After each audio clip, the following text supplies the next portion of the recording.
Welcome on in, everyone, to another exciting day of me trying some things like eating stale bread, which I'm actually currently doing, which has been greatly advised to be warmed up a little bit, and some pasta. Oh, also we're streaming too, so also we'll be playing some Ball of Justice Ace Attorney Trilogy. Why is this silent? Oh, wait, hold on. No, why is this silent? Hold the fuck on. Um, got the audio properties. Apply. Or I can just remove and then add it again.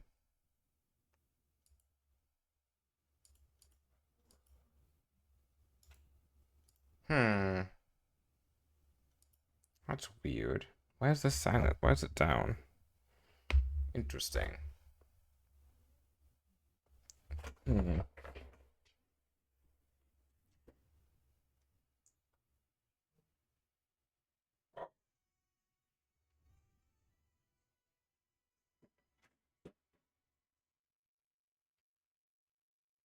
Hmm.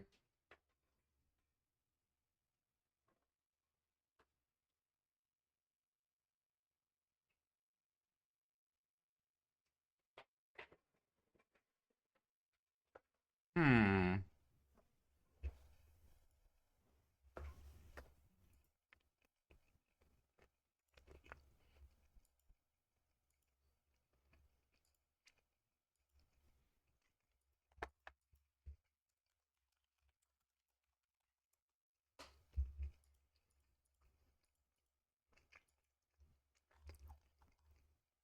Why isn't it working? Properties. Audio output. Properties. Capture audio only.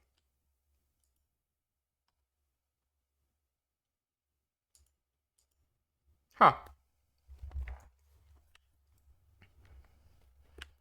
Is my sound off?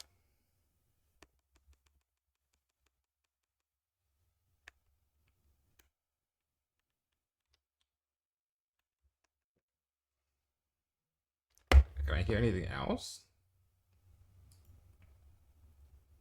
It's just me?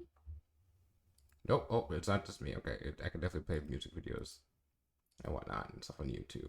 Huh.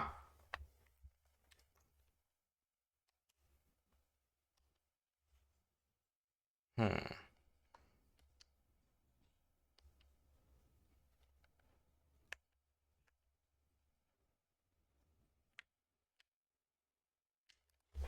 Something.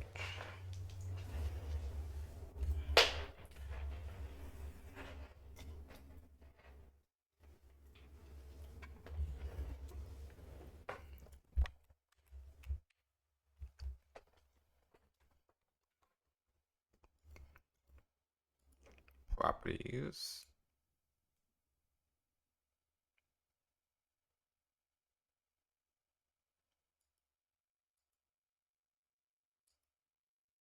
Advanced audio properties.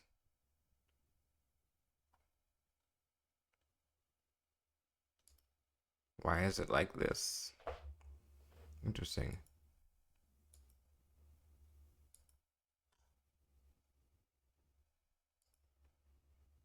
Hmm.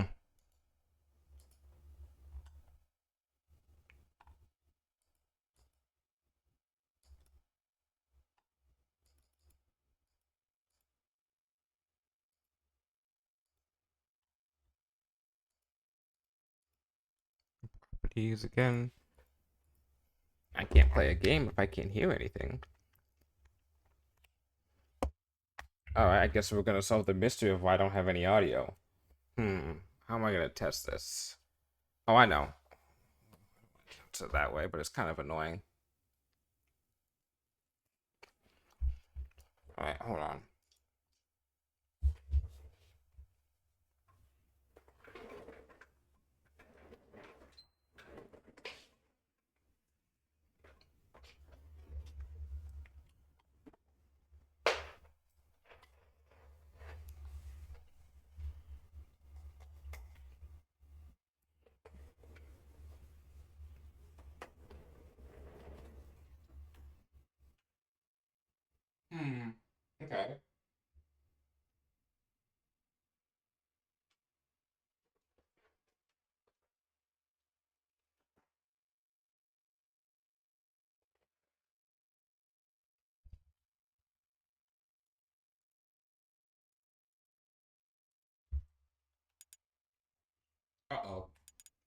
Uh-oh.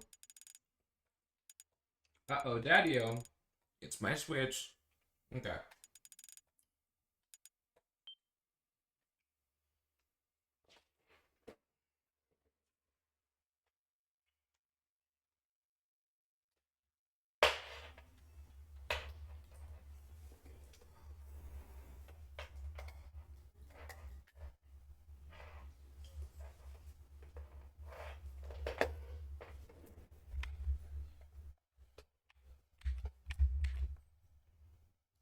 Okay, properties. Activate. Okay, now it works. Okay, now we're good. Okay. Oh, jeez. Interesting. I guess the wire was like fucked up. Connection was fucked up or something. I still making my way through my hard ass bread. Load game? No, we're gonna start a new episode.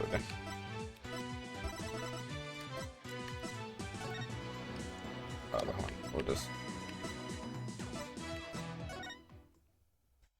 Wait, hold on. That's not what I want to do.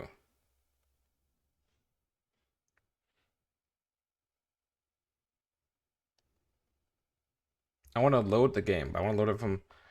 Oh, I guess with a special one you can't. Skip. On the western edge of the... Yeah, we did this already. Yeah, we did this already too. Okay. Skip.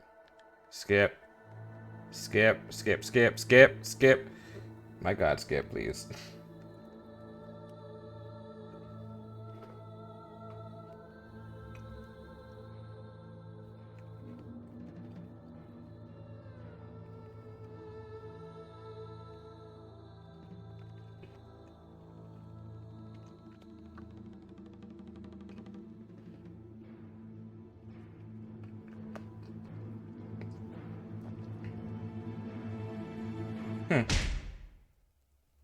Okay. Neat. Jeez, I wonder who the killer is.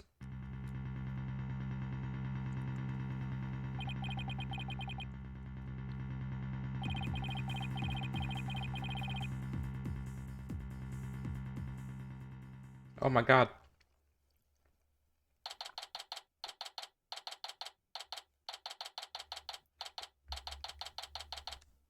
Okay, options. The menu. Don't save. No. Hold on. Don't save. Yes. Okay.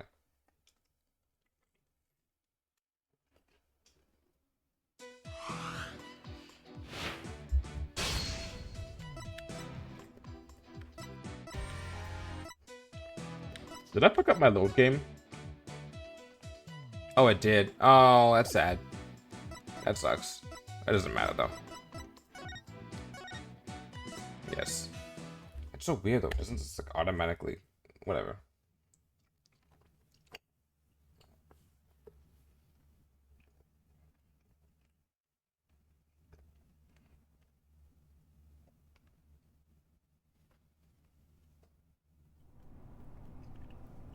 Wow, me eating this is being picked up. I'm not completely heartless. I'll even throw that time machine you cherish so much overboard with you. Please take me back. Back to that blissful moment.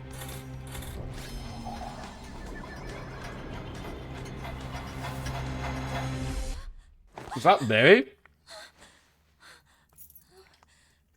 It's almost time for the reception, milady. Sorry if you guys can hear me eating, by the way. Really worked.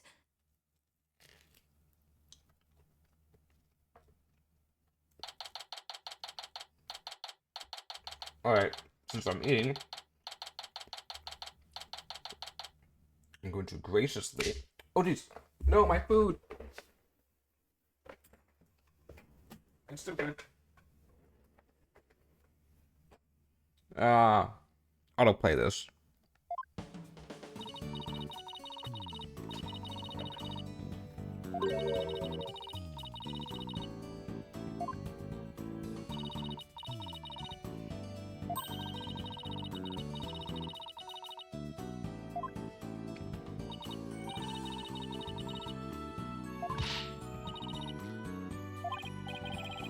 Jeez. That's loud as heck. Let me mute myself for a second.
I'm meeting for this. It's Larry! It's fucking Larry!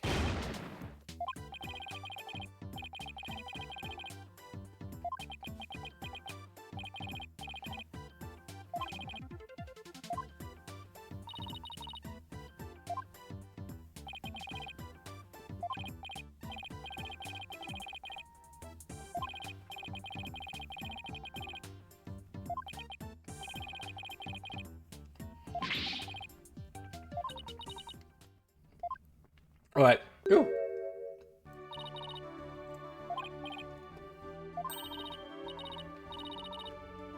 Now I can eat and talk. My name is Ellen Wright. I'm a domestic servant, a maid of the Sprocket household.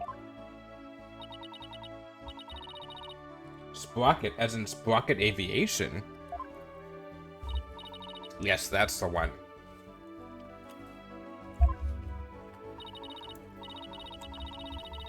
Wow, Mr. Wright, Sprocket Aviation is a really big airline company. You heard of Rainbow Airlines, right? The one they call RAL for short? Yeah, that does sound familiar. What if I could just autoplay but talk over it? Well, it's run by Sprocket Aviation.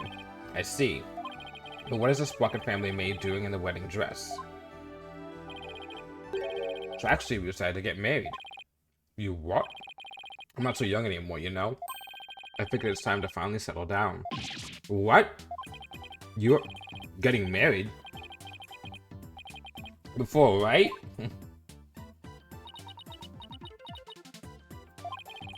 I was someone as well put together, yeah. Why would someone like to marry someone like him? You're kidding, right?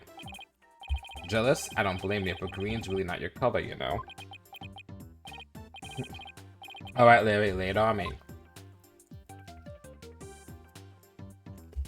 As soon as I finish taking some bites.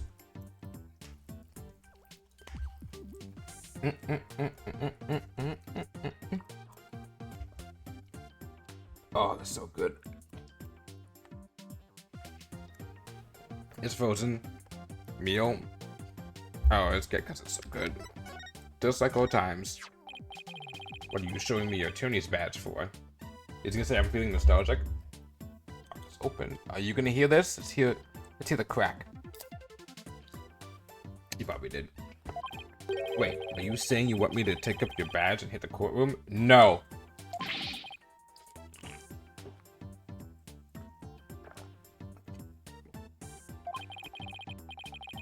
U.S. defense, you're liable to bring the whole courthouse down, literally. All I want is one chance to defend someone in court. Objection! Oh, he got it down. How was that? Pretty good, huh? Ready to let me borrow your badge now? No. You saw how awesome I am at pointing, right? I'm starting to think I'm a natural. But then you get my badge and that's final. Oh, let him have a chance. Let me have my Larry Butch Attorney at Law spin-off game. Besides, pointing isn't all that a lawyer does. Aw, pretty please. What do you got to lose? My reputation, for one.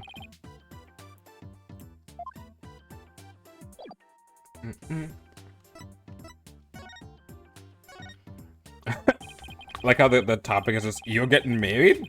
Not even just married, just you're getting married? In all seriousness, Larry, are you really getting married? Not right away, but that's the plan.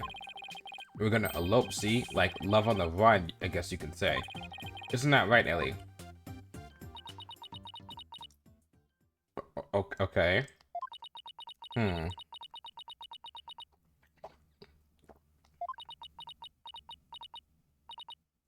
Larry, I do believe there's been a major misunderstanding here. Oh no. My heart already belongs to another. I'm in love with Soren, not you. Say what? Oh boy. Oh, Larry. But Ellie, baby, weren't you running away with me so we can get married? As I said, you misunderstand. You said you'd help me escape. That's the only reason I ran away with you.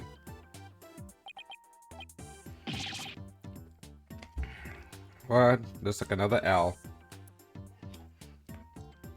You can't spell Larry without L. This is not happening. I even shook off the police for you. And for what? That's it. If we can't be together, my life is over. I'm gonna end it all.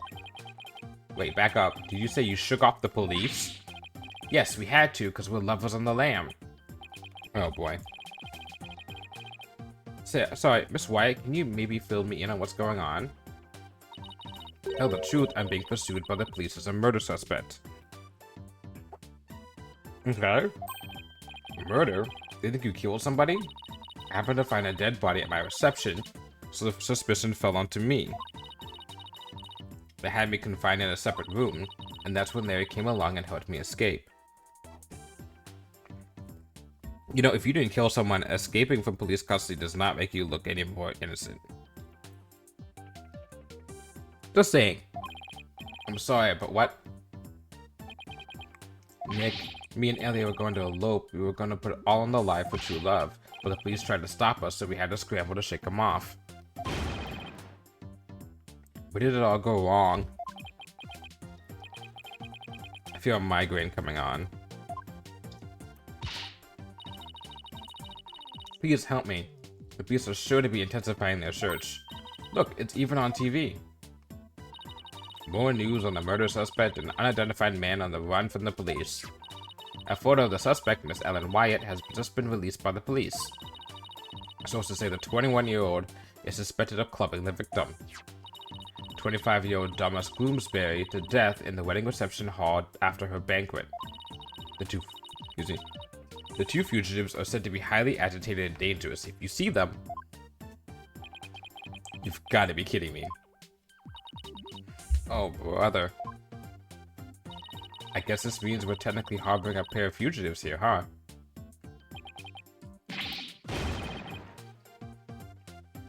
Oh, Nick, what's a guy to do? At least dump me hardcore. That's what you're worried about?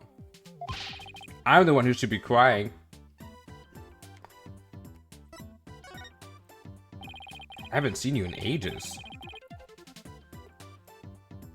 Where have you been all this time? When you don't know, you've really got to stop living under a rock and get out more. I'm the hippest, hottest picture book author in the business. Louise Duxenham. Oh my god, he's still using the same pseudonym from Trials and Tribulations.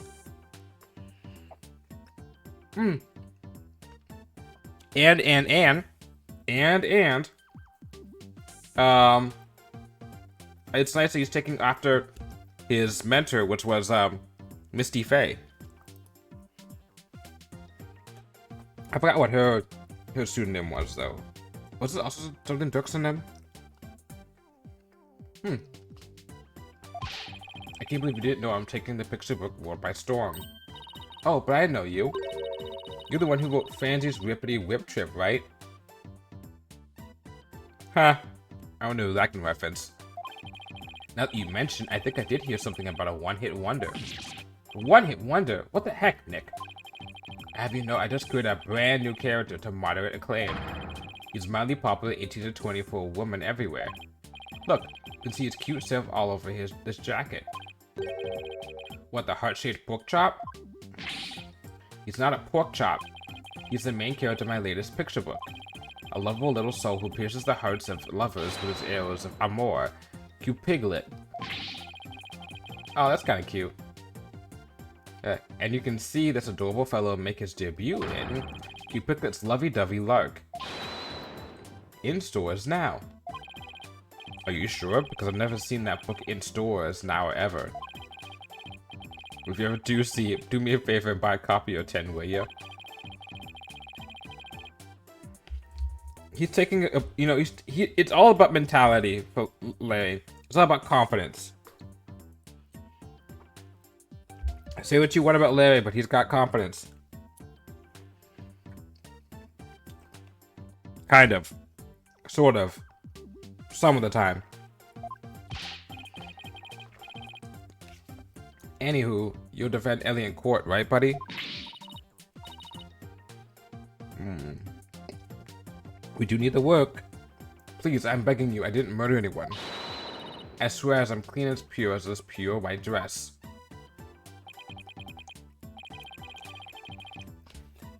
Shouldn't anybody yet.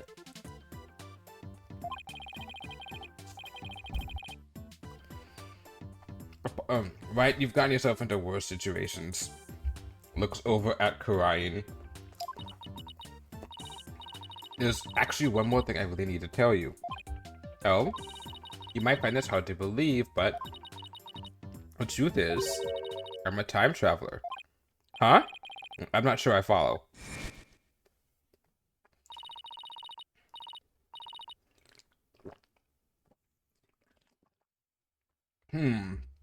After the wedding reception, I was attacked. I was moments away from my death. But then, in that instant, I made a wish upon this pendant upon my neck. I went back in time to just before the reception started. Only this time around, the man who was trying to kill me was already dead. And somehow, I became the suspect for his murder. It's as if history had been rewritten. Okay. Now wait just a minute here. I don't understand. Are you saying that... Oh.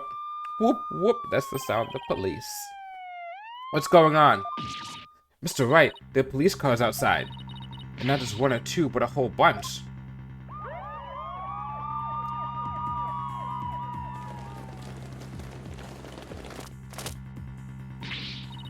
Daddy, a whole squad of officers has the building surrounded.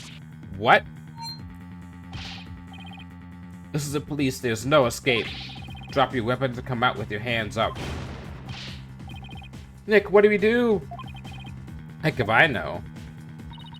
See a bunch of armed officers out there. 1, 2, 3. What? 44, 45? Wow, talk about overkill. Listen here, you criminals. Think about what you're putting your poor parents through. I'm sure this isn't how they raised you. Think about their smiling faces and their warm home-cooked meals. Who the heck are you, a detective? Now hold on there. Hey, you can't go in there. It's too dangerous. Wait. Is it Emma? Is everyone okay in here, Mr. Wright? Okay, it is Emma. I would lose my shit if it was Gumshoe, but it's gonna be Emma, of course. Emma? I'm sorry for all the commotion. So, what in the world is going on? Well, I raced on over as soon as I heard that it was Mr. Butts who hurt himself up in here. Does he know? Did she meet him? Oh, she probably met him in either Edgeworth investigation case, or she met him in the last case of the first game. With the murder suspect after he made off with her. In the fleet of patrol cars, the police are being extra careful. Because apparently a certain somebody yelled out, "Stay back, I have a bomb." I'm sure you can guess who I'm talking about. Oh my god. Well, the police were being so persistent, I had to do something, so I tried bluffing.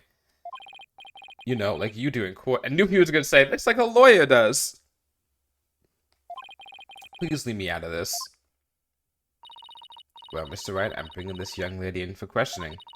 So if you want to talk with her, you'll have to do it down at the detention center. Okay. I suppose I should thank you for your thoughtful gift of trouble and mayhem, Larry. Come on, Nick. We gotta get down to the detention center right away. Listen, Larry.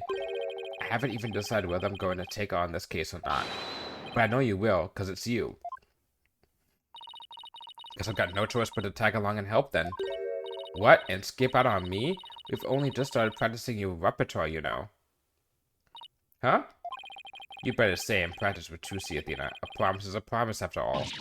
That's cold, boss. You gotta get me out of this. I can't take it anymore. Let's get it practicing, Athena. Next up is some training for the water tank escape trick. Stick your head in this bucket of water and hold your breath for 15 minutes? What, trying to waterboard her? No. Stop, I'm begging you. Ah, she's getting away. You get back here, Athena.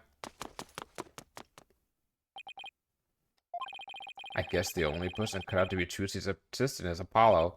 Well, guess we'd better get to the detention center and ask why Miss Wyatt has some questions. Ask Miss Wyatt some questions. Okay, so this must be set after the final case, because Apollo's no longer here. I'm assuming it is. Especially after the whole time-traveling business he was talking about. Why is my nose so stuffy? Maybe because I had spicy foods? Or wouldn't that unstuff my nose?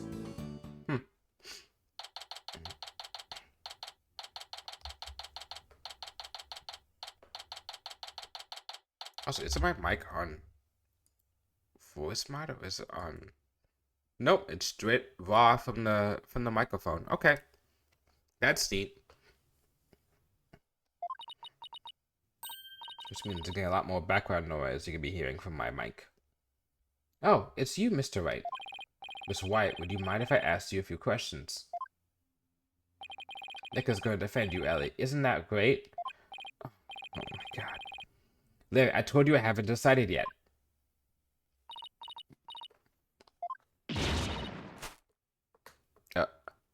You're here? Oh, well, come on in, Knife King. Oh, jeez. You're not going to take my case? Jeez, girl, you are...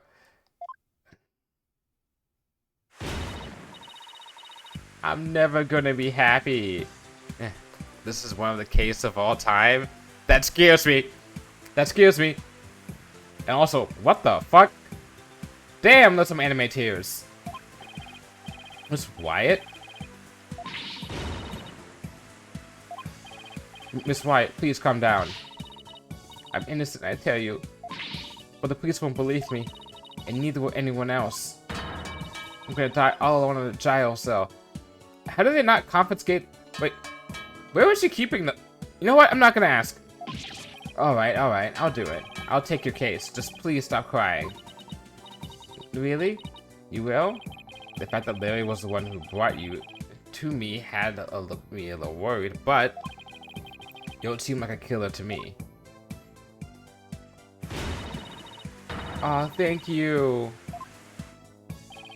Thanks, Nick. I knew you'd come through. Do they really have a choice? I guess not.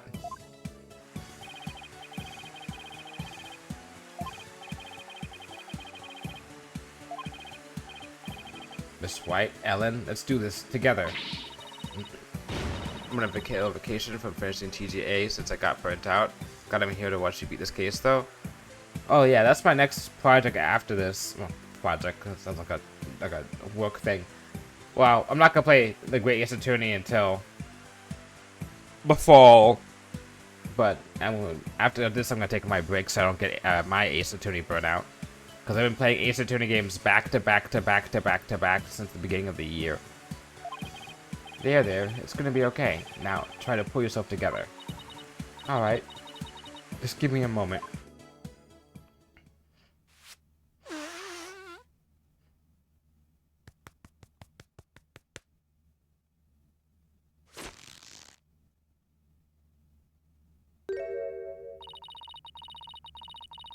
I saw the like eyebrow twitch there.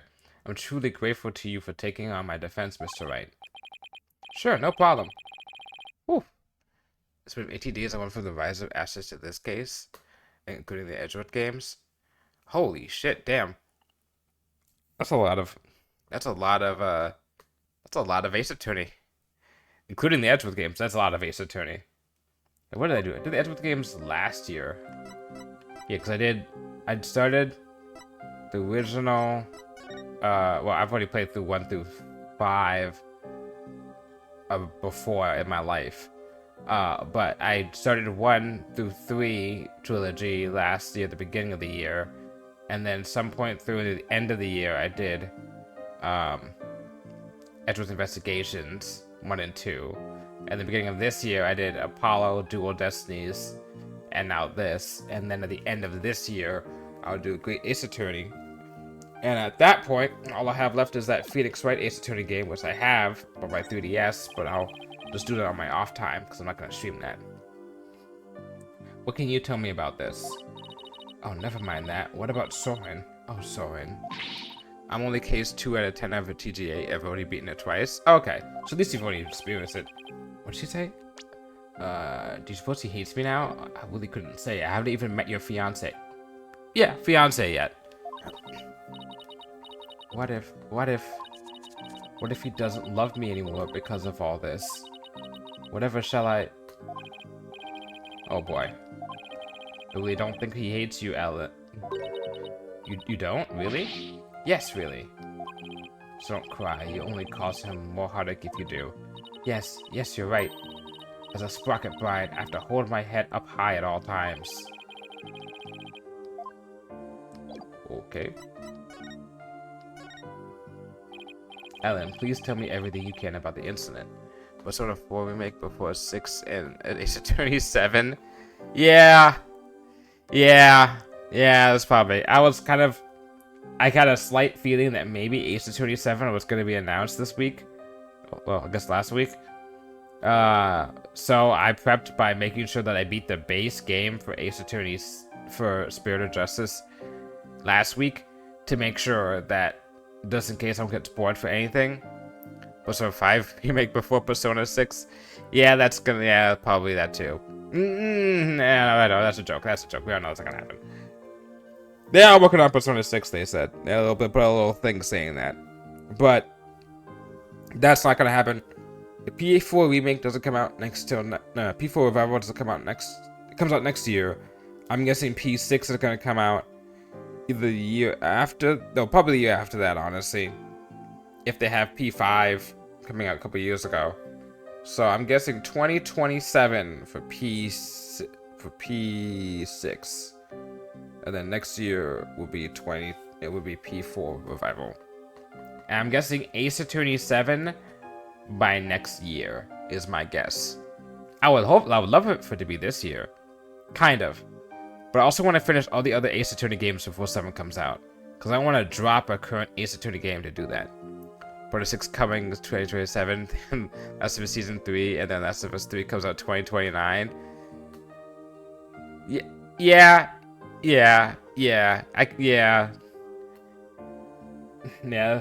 At that point, it'd be Stranger Things 5. Well, no, Stranger Things 6. Even though this was the end with Stranger Things this year. And please tell me everything you can about the incident. Oh, Stranger Things spin-off by that point. Alright. It happened after the wedding reception. I was attacked. At some point, maybe by 2030, we'll get Bloodborne PC. And by Mr. Gloomsbury. And because I just mentioned Bloodborne, it gets moved another couple of months.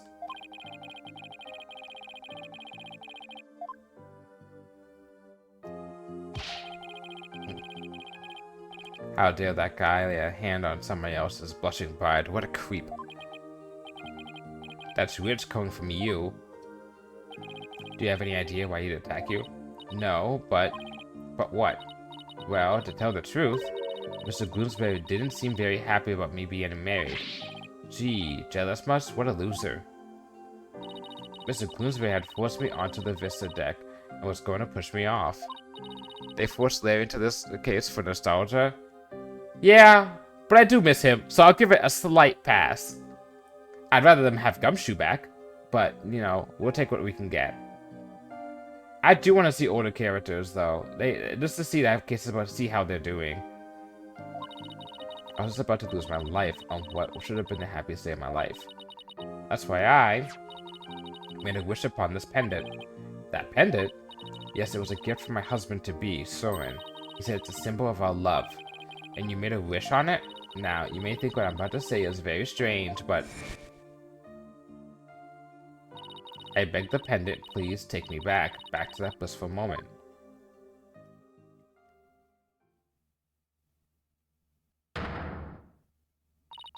And do you know what? It worked. It brought me back to just before the reception started.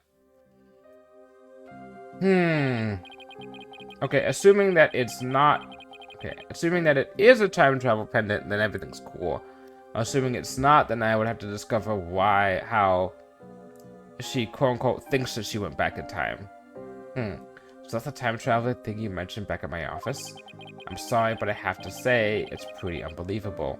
Phoenix, look at what universe you're in. You have spirit mediums. You put a parrot and a whale on the stand. You have seen ghosts.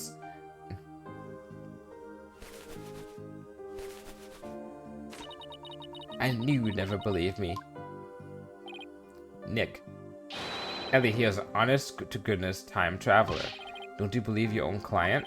The magic of the pendant sent her back in time before the creep could kill her. Sure, Larry, sure. But it's really true, I tell you. They should have put an Apollo DLC case as the final case. Yeah, to have a final, like, closing thing for him. Because we're not gonna see him. We'll see him for maybe, like, if there's 7, he's gonna be around for, like, one case. I saw a lot of people saying online that they think that 7's gonna be Athena's themed, which honestly, after 6, she needs that because they shafted her so hard, and I only gave her one case, which was the ramen case, and that was what's it called, that ramen, the ramen noodle or the udon noodle like kabuki rakugo one, and that was okay. It wasn't great. It was honestly one of the weakest cases of the game. And they need to give her, it's not gonna be because of Apollo Theater, we need Phoenix like how it's always, we're gonna Phoenix back to how it's always should have been. I don't know. I feel like you have to have both Athena and Phoenix. And I also said it because Athena has untapped lore. In the fact that they mentioned in the beginning when she's introduced in Dual Destinies that Phoenix had basically got her out of a rough situation in Europe. And I feel like it would do a really good job if they had them go into Europe to do things. Because you can't really go anywhere else with Phoenix Wright in terms of his character development at this current state to justify having 5 cases be centered around him. And you can just be like, oh, let's have fun cases, but you really can't, like, unless you start debating and then tossing in, like, Gumshoe and, like, Edgeworth and everyone all over again. Then it just becomes, you know, I think it's getting written off. Phoenix is going to be a new lawyer. Is going to get a new lawyer to mentor. Oh, well then. Another one then. Another one to the pile. I begged it for help and it really did send me back in time. I even experienced the reception again, even though we already held it on to once before. And during it, everyone there acted as if nothing unusual was happening at all. I'll only accept a new person that Phoenix is training if they make Phoenix. What amount of time skip? Phoenix is 35. Yeah, I only accept a new like mentee, I guess, if you make them like superbly antagonistic at this point, because anything else would just be a rehash of Apollo and Athena. I want a former, like a used to be prosecutor who is now a defense attorney to be a main character. That would be fun. Flip the Ace Attorney Investigations games where you had Edgeworth act like somewhat of a defense attorney while being a prosecutor, and have a secondary character to write if you're gonna have it who is a prosecutor who's learned to become a defense attorney. And I feel like then you'd have a new you'd have a new like aspect you can even go into. Anything else though is just gonna have some fresh green, you know, green out of whatever, you know, lawyer who's gonna be, you know, lawyering around and whatnot. And I feel like you can't really have that. I want to play as a corrupt prosecutor who becomes a reformed defense attorney. You're the prosecutor against Phoenix in cases, but they never do that. I think you could.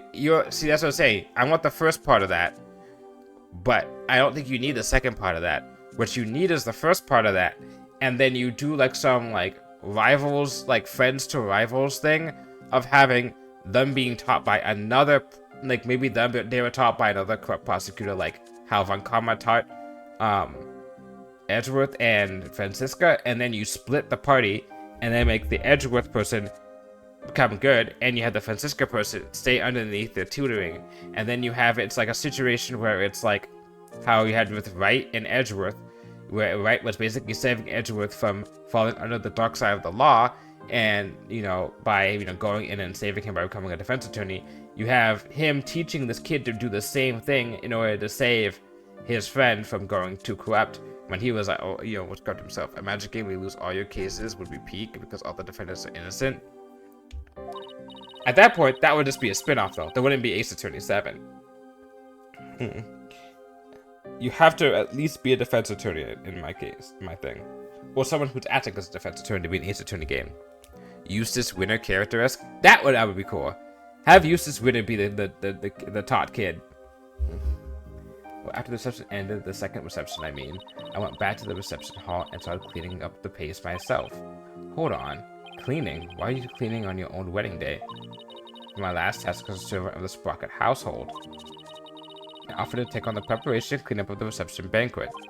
I see. Started to move on one of the decorative lanterns in the room, but it was so heavy that I lost control of it, causing it to topple over and break open. That's when I saw Mr. Gooseberry's dead body inside the lantern. What? Eustace is only 26 currently, so please, Capcom. Yeah, I mean, they must have some idea what they're doing for 7. Apollo is done. If they write off Athena, if they don't have her at least have one case, I'm going to be kind of upset. Because then it feels like wasted potential. At least I feel like you have to address her line of being like, oh, Wright discovered me in Europe in circumstances and got him out of a situation or whatever it was. And I feel like you just do one case about that and that's good. Athena getting a filler case, 3rd or 4th case, don't worry. Okay, that's good then. At least if you get that, then that would be good. You simply happened to be the first to discover the body, right? That's right, I came across it by accident. I became confused. I don't know what to do. That's when some of my in-laws saw me and drew the conclusion that I'd killed him. Wow, you already have some shitty in-laws, it looks like, huh? So yeah, so what we have so far is that the victim supposedly tried to kill her. She went back in time, and then she did everything, and then supposedly now she's considered to be the killer. This is the lastest case in the series. Okay. Alright then. Alright then. We'll see what happens with that. Just give me one second. I'm checking something else.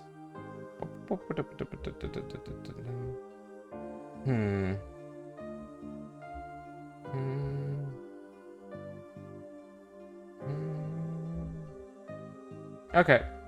Let's check something out for like something later. Since everyone not happy to tell Paul that he is related to Trucy.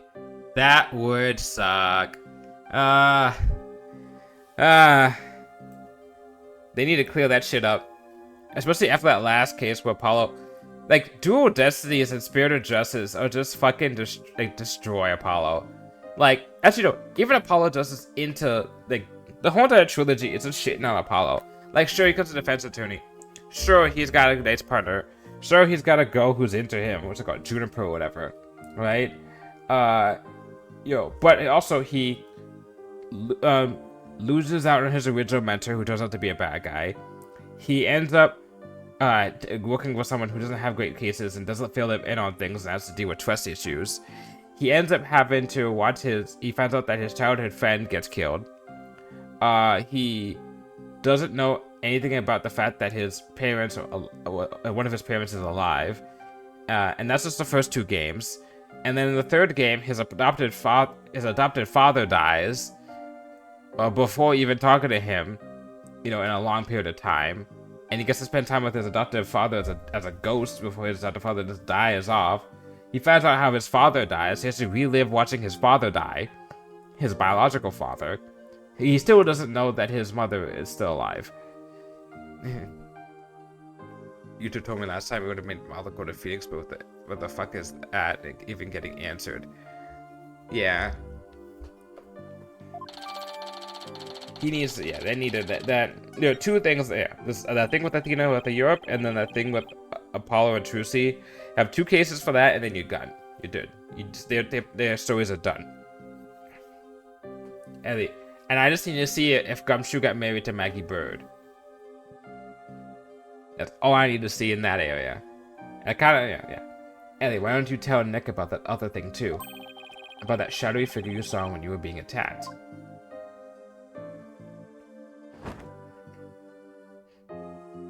Composed? Yes, good idea, Larry. So you and Larry were never planning on getting married, right? That's right. We've only had a few brief interactions, so I can't say I know him at all. Oh, Ellie, how can you say that? You and me are bound by fate, I'm telling you. We're meant to be together.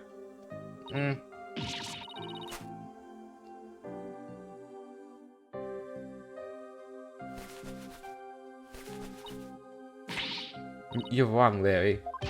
I've never been so right, baby. It's as plain as the goatee on my chin. Larry, don't make me send you to the timeout. Have Gumshoe be a competent detective? Now, maybe we're asking for a little bit there. Too much there. Alright. As long as Gumshoe is Emma Sky level, I will not complain. Because Emma at least is helpful and misses some mistakes, but overall knows what she's doing. And I need Gumshoe to be at that level if he's be introduced. But still have him like miss some things. And he's like, uh-oh. But it's only Wright who should be able to call him out on that stuff. Larry, don't make me send you to the timeout. Also, you have to have him still be humble. Don't have him be arrogant.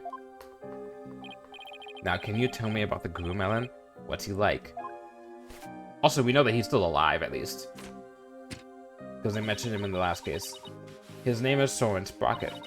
He's the most wonderful man. He is truly my destiny. Do you say Soren Sprocket as in... That's right, the next president of Sprocket Aviation. Wait, he's in line to take over the company? He's nothing but a rich, spoiled brat. And clearly the better choice. Clearly. Larry, you and Soren are as different as night as day. There is no comparison. Ellie, you're breaking my achy, breaky heart. Alright, fucking Billy Ray Cyrus. I can't believe Soren chose me, a simple house servant. He's my knight in shining armor, my prince. Oh, my Soren. What's the term I'm looking for? It's 50-50 on whether or not this guy loves her or not. What's the shadowy figure you saw, Ellen? It was when Mr. Gloomsbury was attacking me. Right after I made a wish upon this pendant, I started to pass out. But just then, as I lost consciousness, I saw somebody strike Mr. Gloomsbury from behind. Is it? You did? Then that person must be the true culprit. You see who it was? I'm afraid not. Have you told anybody else about this? I told some of my in-laws, but nobody took me seriously. They said it was all just a dream.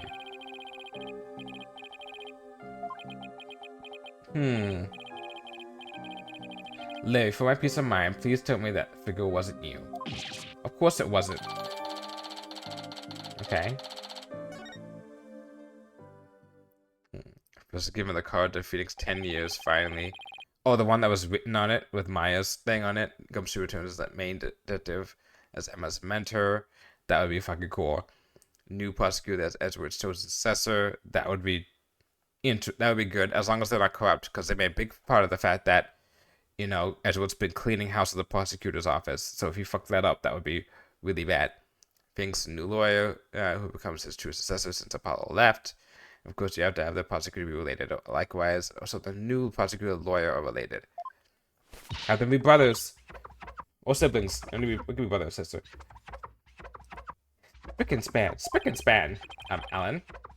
What are you doing? And how did you get all these cleaning supplies and stuff into the detention center? I want to make sure everything's clean and beautiful for when Soren comes. And have my future hubby come into a dirty room now, can I? Has to be spotless, just like this white dress. Spick and span, spick and span. Let's hope we can wipe away all suspicion from you soon, too. Nick, we better get to the crime scene right away. What, you're coming too? Of course I am. If I solve the crime and reveal the true killer with my super sleuthing skills, Ellie might change her mind about me, you know? You never get the message, do you, Larry? Next stop, the mooring dock in Sprocket Park. Come on, Nick, let's go. Well, bye.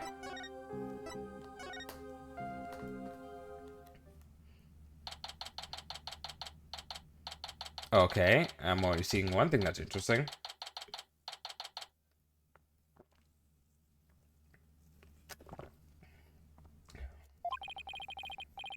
Alright, so this is a Sprocket Park, but where's the reception hall? Hot Tech, remember this, the whole troop fiasco was so bad to play through. One thing that led to it was forcing a family relationship that never gets realized between Apollo and Trucy. Yeah, there was no reason to have... They wanted to do something with it, tie his mechanics to something, like his bracelet to something, but they shouldn't have used Lammermoor. Or they should have had Lammermoor be his mom, but not be Trucy's mom, I feel like. But at the same time, then you're introducing two separate family, like, backstories that are like, complicated. So I can see why, narratively, they wanted to combine the two, but it does come off as being a little bit jilted. The reception hall, that's... Wow, look there. What is it? I just spotted a cute mamacita. Don't wait up, Nick. Dude, you moved on quick. Hold on, where's the reception hall? Sorry, Nick. Man's gotta stop and smell the roses when they appear. I am an artist, after all. Oh, miss. Yoo-hoo. Alright, I guess he was going to take me to the crime scene. Oh well, I'm sure he'll come slinking back when he inevitably gets rejected. I'll just take a quick look around until then. Alright. Yeah, you know what makes so much fucking sense, because Apollo throughout his games displayed as not knowing anything about US celebrities. Yeah, and also he's still like mysterious, and you already established the fact that, you know, with Lammermoor at least, she established that she, with Apollo was born. They established in the first game, like Apollo Justice Ace Attorney, they established that Lammermoor had Apollo with like a traveling merchant thing, right? So there was always the mysterious of like, what's his dad? Who's his dad? You know.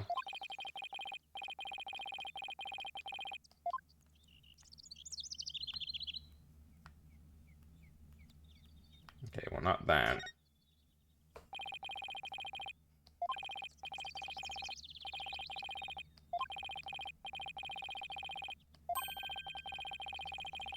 Got married for a year and got smoked.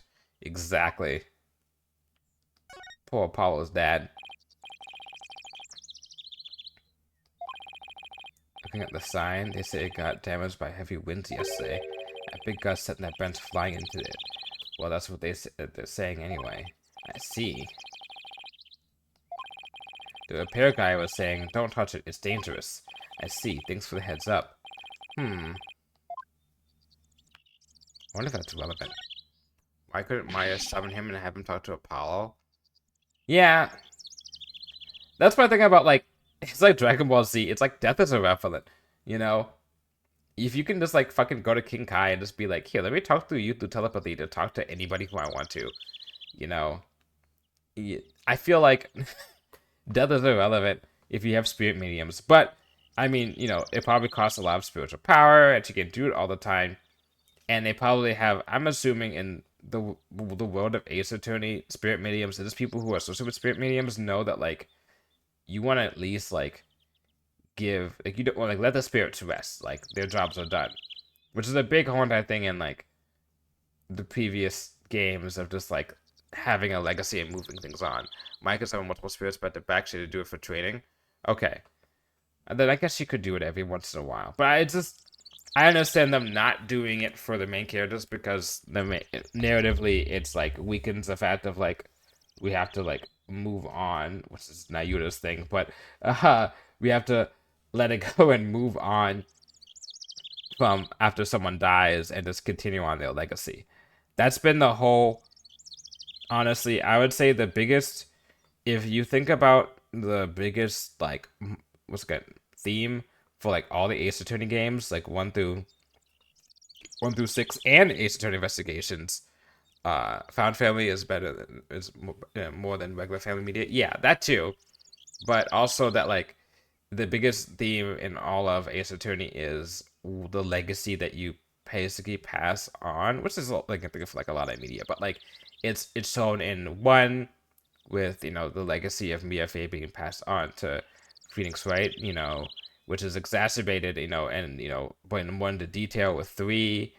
It's the legacy of Misty Fey and her daughters. It's the legacy of Gregory Edgeworth, which is seen a lot into the investigations game. Just, Gregory Edgeworth passing on a lot in the investigations game. Gregory passing on, his legacy to Miles, and then you have Kay Faraday's dad passing on her legacy to him, and then what it called? And then you have what's it called? And Athena has and then same thing with Clay, Apollo, and what's it called? God, the actual astronaut, whatever his name was. I was saying make uses of Luke and made him corrupt like his father, and Edgeworth sent him off the path like Edgeworth did for himself because Phoenix made him. Yeah, I thought they would do that, but I also do like the fact that, he was just a manipulated little kid. Like, I like the fact that we actually have, like, an arrogant little, like, shit, who, like, didn't know better. He thought that he had the right answers, right?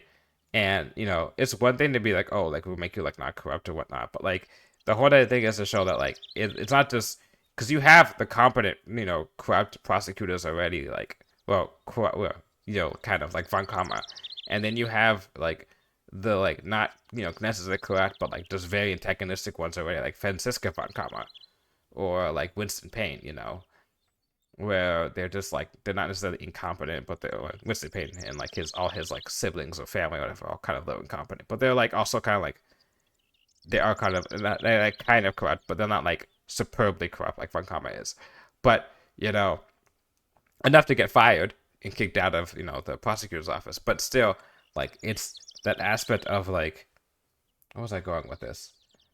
That, like, you needed one person who was just, like, who, for all intents and purposes, probably could have been a good meeting kid, but just doesn't understand, that. I need a Francisco for a common game so bad with the solving multiple cases. That would be fun.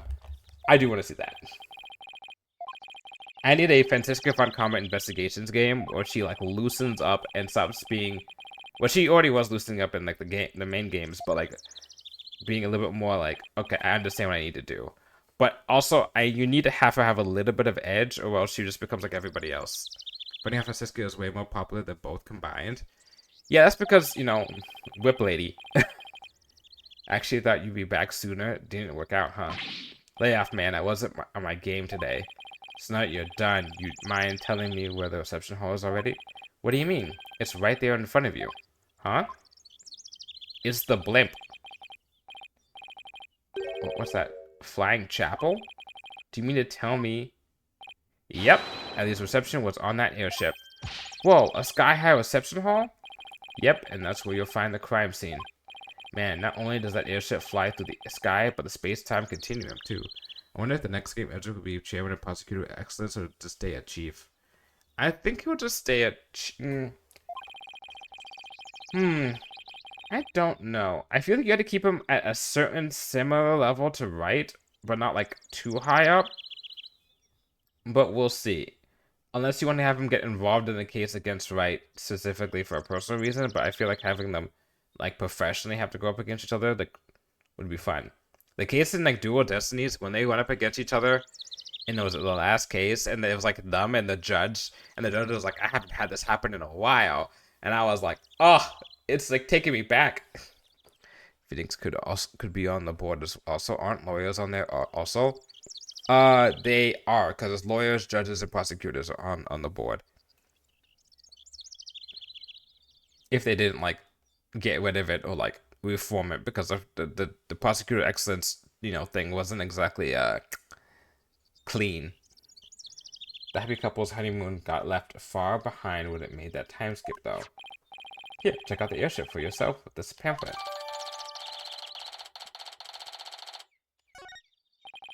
By the way, I figured you can use some backup, so I called in some help for you. You did? Yep. Should be here any minute now. I got a dog.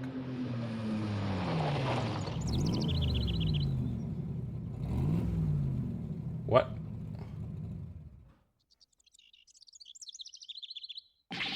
That red sports car, you... Larry, don't tell me you called. You know it, buddy. I thought you've been well, right?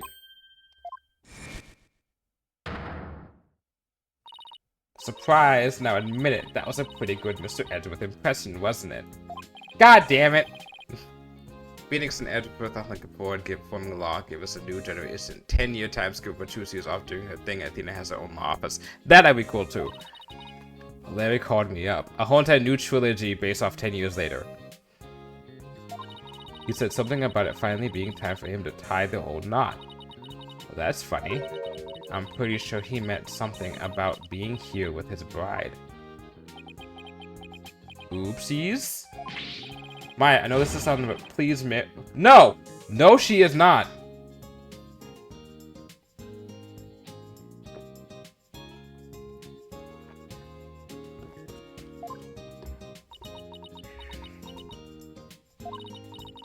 See, Nick, what's Larry talking about? He was dumped by his bride. Or by his imaginary bride, anyway. Wow. Poor Larry. That's a new low, even for him. But hey, imaginary girlfriend's never hurt anyone, right? More power to him. Suddenly, somewhere, every single weep had a single tear of joy go down their cheek. This is Maya Faye. I know what she is. Alright, I'm not gonna read all this shit. I know what she is.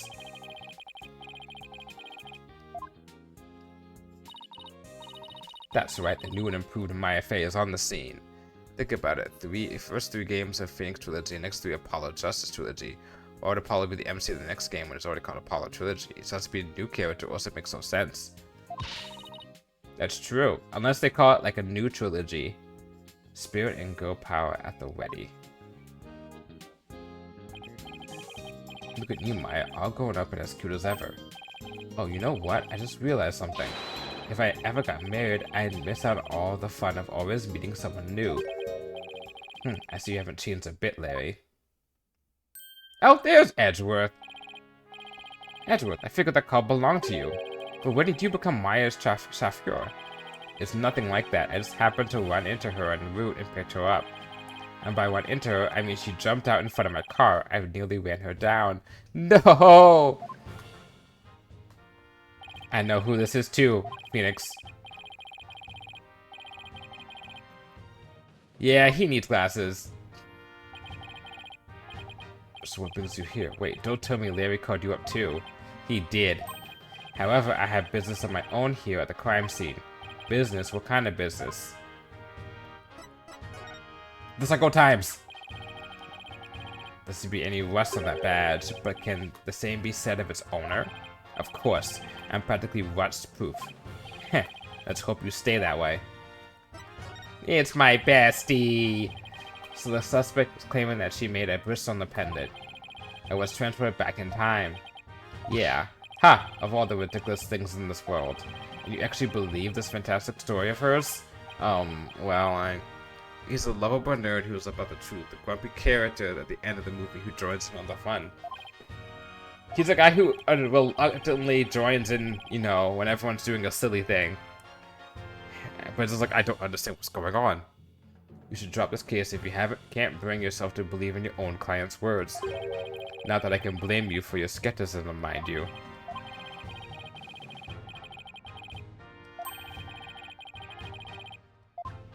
Please, please, God, please. Please. Let it just be these two. For this case, I mean.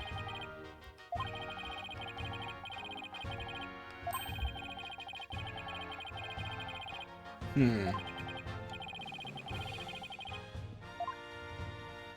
Mm-mm.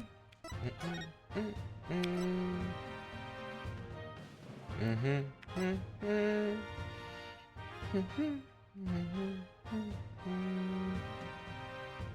Mm-hmm. What even is Edgeworth? He's American, but doesn't seem like it. Most British American person ever.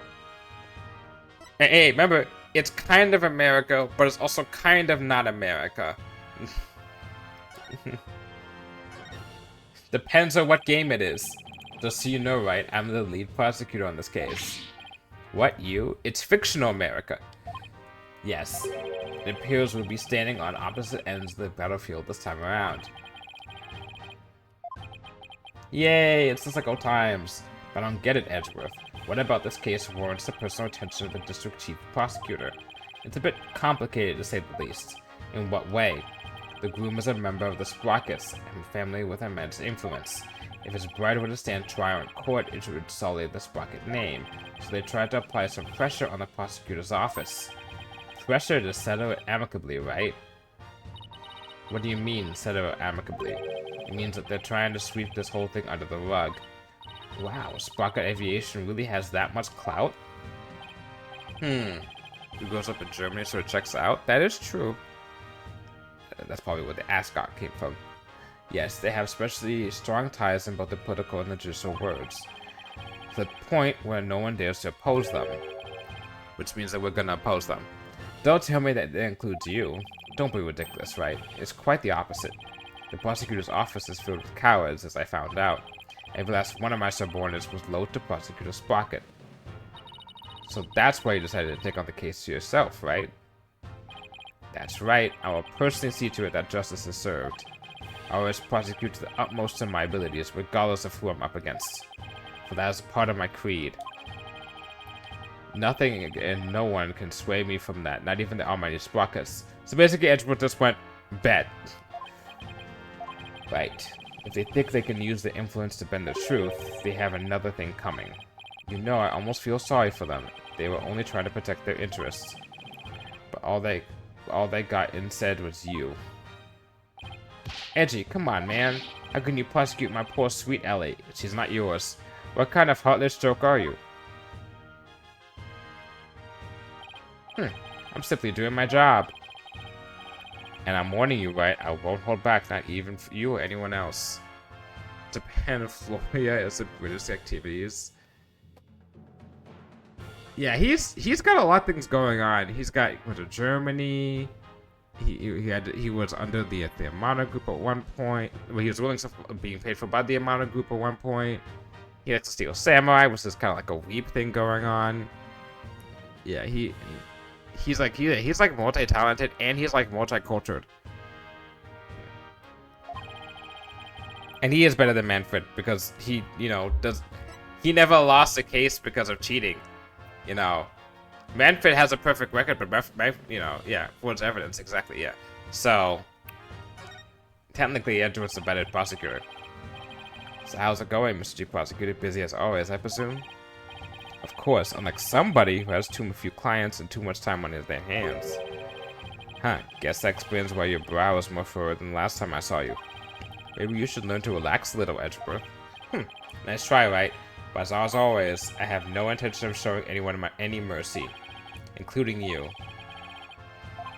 Besides, I think I've mellowed out a bit with age.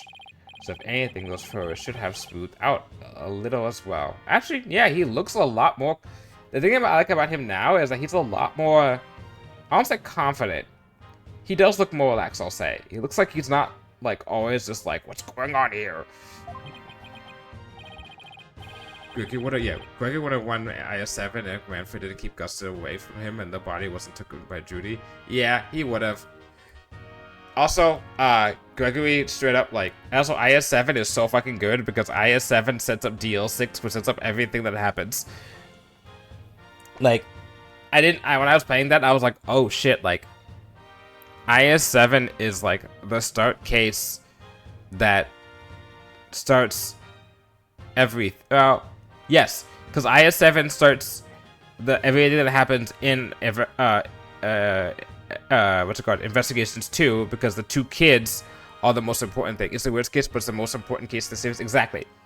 It starts off everything that happens in Investigations 2, because it involves like the 2 kids who are like the main culprit for everything that's been going on, and also another principal character in the game, and also, yeah, which also ties into other characters eventually. And IS-7 sets up DL6, which sets up Misty Faye being outed as being a fake, which makes her go on to, leave, which makes Morgan Faye the leader, which also makes Mia try to find out what happened to Misty Faye, which makes her become a defense attorney, which makes, everything that happens in 1 and 3 in general, and technically 2, but 1 and 3 in that order, basically. Well, 3 and 1 in that order happen. And then, it sets up, also DL6 sets up, Edgeworth's dad dying, which sets up Edgeworth being working for Von Karma, which sets up, the stuff that happens with the Investigations 1 games, because that's all about him serving under Von Karma and being exposed to Kay Faraday at a younger age. Woo! Honestly, Edgeworth, are you really that blind to yourself? Excuse me? Yeah. Someone wanted to cheat in confectionery, we lost a generation, Batty and Mia. Exactly. It's literally like if you step on a butterfly effect, just because someone wanted to cheat in confectionery, we have a whole entire political conspiracy that happens. Well, that was kind of happening. That was going to happen anyway. That was kind of separate, but involved those people. So, you have the whole entire political conspiracy happened. Two daughters lost their mother who went disappearing. A whole entire political shape of a spirit medium community. A whole entire genre job shift for both Edgeworth and Wright, who was studying to become a pharmacist, but then switched to be a defense attorney because he saw that Edgeworth became a prosecutor, which wouldn't have happened if Gregory was alive. Yeah. He's really self-conscious about those lines, isn't he? Edgeworth, about this incident. Don't forget, Wright, I'm the prosecutor for this case. I remind you that I'm not in the habit of sharing information with my adversaries. No. And you, Larry, are a witness. Me? I'd like you to come with me. You have a lot to answer for after that little stunt you pulled with the suspect. But Edgy, we're old pals, aren't we? Yes, but you also called in a fake bomb threat. Personal appeals won't work on me, Larry. Now come along. Nick, help me out here. Nope, go, leave. This is your fault. And off they go. Yeah, man, it is Manfred's fault.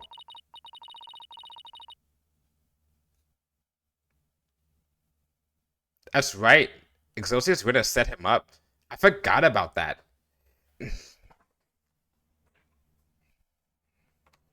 Which meant that, Excelsius Winter is actually, obviously, it's what's his name as a killer for the IS-7 case, sets everything up. But Excelsius Winter starts the exact chain of events that fucks everything up.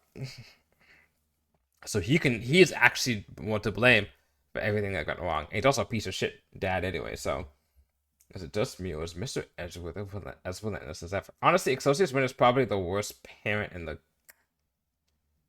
Yeah, if I even count like adopted parents and everything, he's definitely the worst parent in the game.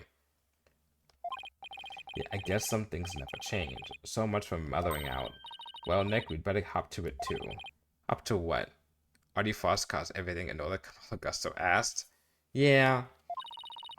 Investigating a crime scene, of course. What else? It's been a long time since you and I teamed up like this. This is going to be fun. Fun, huh? Wait, didn't we just team up in whatever? Alright, to the crime scene then. Well, then again, at that time she was considered to be a suspect, so it's not the same.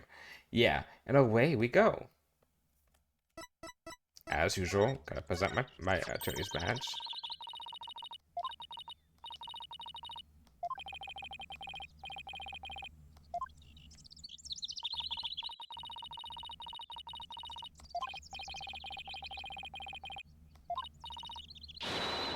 To the crime scene. traces even further back, because all this happened because Samson didn't want to go to the family business. Yeah. Might as well jump right in, I guess. So what do you think? Well, let's see. I think the inside of Mr. Edgeworth's car smelled heavenly. No. Apart from Edgeworth's car. I mean, do you have any ideas about this case? Sorry, I can't think of anything. What are you wasting all this time with thinking for? There's investigating to be done. Well, I can't wait to see what kind of evidence we'll find. You seem really excited. You bet, Nick. The dynamic duo is back in the saddle again. Let's go round them up, partner. Alright, let's get to it then. So what do you think we should do, Maya? Isn't obvious? Fuck it, give me another precursor to IS-7. This is the case that solves everything! You thought that one piece of confectionery that was made in the IS-7 case was tracked to this case.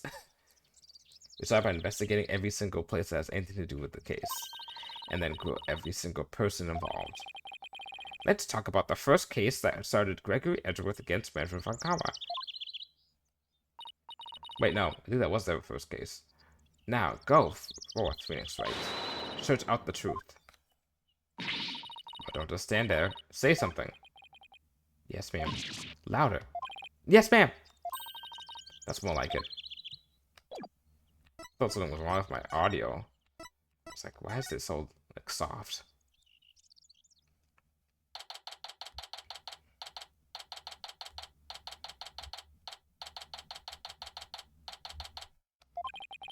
So this is the reception hall. It was the first case, unfortunately. Fuck up, kind of should have not said that. Maybe they got struck with maybe they time traveled, huh? Yeah, they've introduced time travel now, so maybe they time traveled. And they just don't remember that they had a previous case or something. Yeah, I'm just making up shit right there. According to the pamphlet, we're right there. Okay, so this is the hall. Oh, I hate this picture. I really hate this picture. It's like... It's not top down, it's sideways. Okay, but still kind of like... It's Emma. Hold on, let me look at this again. What? Oh, there you go. Oh, okay.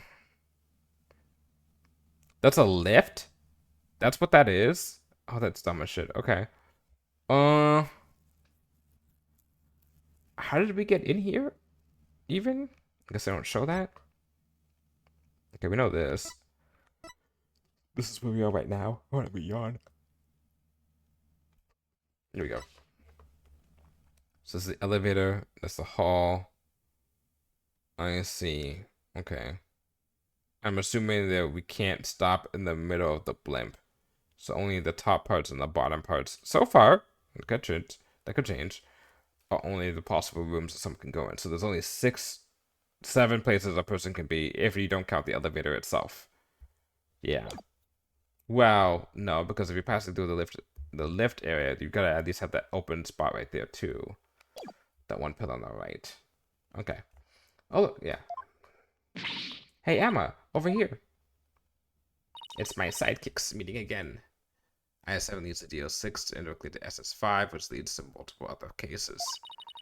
Does this mean you've taken the case? Also, yeah, her case too, technically, is somewhat related to some. It's related to something. I originally think the Sky Sister, like the previous case they had. Does this mean you've taken the case? Yeah, that's how things kind of turned out. So, do you mind if we take a look around? Be my guest. We pretty much wrapped up our investigation, so go right ahead. Wait, that means this is gonna be the first case ever where Emma's gonna be the detective and Edgeworth is gonna be the prosecutor. That's gonna be a fun dynamic to see. Edgeworth wouldn't tell us anything about this case. Do you think you can give us a rundown? Well, seeing as he's going to be prosecuting, I expect him to be tight-lipped about it. The incident occurred yesterday on September 20th. It happened after the wedding reception, which lasted from 7 p.m. to 10 p.m. 7 p.m. to 10 p.m., huh? Got it. By the way, you didn't hear about any time traveling or anything, did you? Time traveling? What do you mean? Oh, what? Nothing. Forget it. The victim's name is... I thought that said Maids became a lawyer because someone had taste disorder. Damn. Yeah, that's true. Yeah. I forgot that this is dumbass. Dumas. Dumas Gloomsbury. Not dumbass. Dumas Gloomsbury. Gloomsbury. He was a servant in the Sprocket family household. Ellen was a maid for that family as well, so that means the two of them were hard co-workers. I called him dumbass the entire game. It's so easy to call him that. But I don't think that's what they were. That's what. No, they were going for Dumas. You know why? Oh, fuck. Because his name is. What was it? History? It's Doom and Gloom. I got that one. I don't get every single name pun, but that one's good. Doom and Gloom. Dumas Gloomberry. The two of them were co-workers? Yes, they apparently knew each other. Mr. Gloomsbury was the lead servant after all. He was very serious about his work, but he was also a very closed and private man. Very doom and gloom, we might say. So the other servants called him Mr. Clutch! Easy! Easy! Called him Mr. Doom and Gloom behind his back. If he was the lead servant, he must have been higher ranked than Ellen. What makes the police think Ellen killed this man, a guy who's essentially her boss? We don't know the defendant's motive yet. The circumstances surrounding the discovery of the body don't bode well for her. And what circumstances are these exactly? Well, some of her in-laws saw what looked like the immediate aftermath of the murder. The suspect was standing in front of the body with a murder weapon still in her hands. But why would a bride who was just about to start a happy new life kill someone? Do the police have an explanation for that? Yeah, about that. They believe the victim attacked the suspect and was killed when she fought back. But why did he attack her to begin with? Well, a mere servant girl was going to suddenly be the wife of the future president. Mr. Gloomsbury must have been more than just a little jealous of her. So this Mr. Doom and Gloom attacked Ellen first? But if she was only trying to protect herself, wouldn't that count as justified self-defense on her part, Nick? It would. There's a good chance he'd be acquitted if we could prove that, but wow, a servant girl marrying the future president of such a large company. It sounds like a modern-day fairy tale. A good old Cinderella. It does, doesn't it? Thing is, not everyone was on board with their union, apparently. Of course not. You gonna marry that peasant girl? How dare you marry that peasant girl? She probably even makes more than 5 figures every year. You need to marry someone who is at least making 7 figures a year. Don't head out with a riffraff.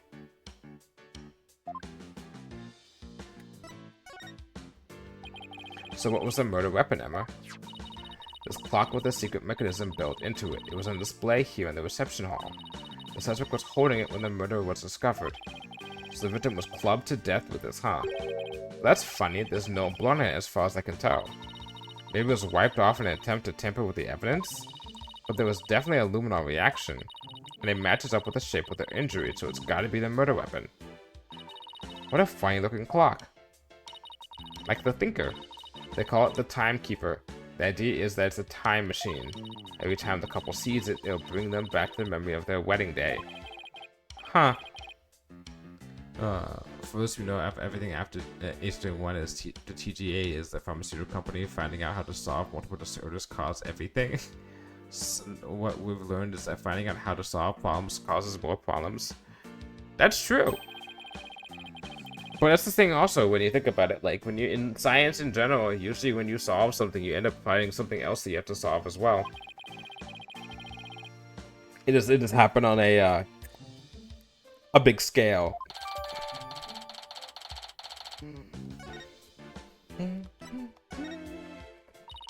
The suspect never had any family or relatives to depend on, so she was working as a live-in maid for the Sprocket family to support herself. So a maid with no family or fortune was set to marry the president's son, huh? Guess it's not surprising that a ruffled a feather or two. Yes, apparently the groom's parents and all of his other relatives were strongly opposed, but that didn't stop the young couple from deciding to go ahead with their wedding. Love flourishes in the face of adversity. Oh, is that how it works? Yep, if you ever have any questions about love, just ask me. I'm a qualified expert. Girl, you've never been in love.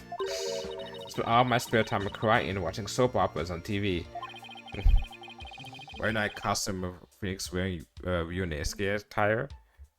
It depends on the timing of the, well, because they didn't want to reference it yet in these games. They try and honestly keep a lot of their spin-offs and their non-spin-offs separate.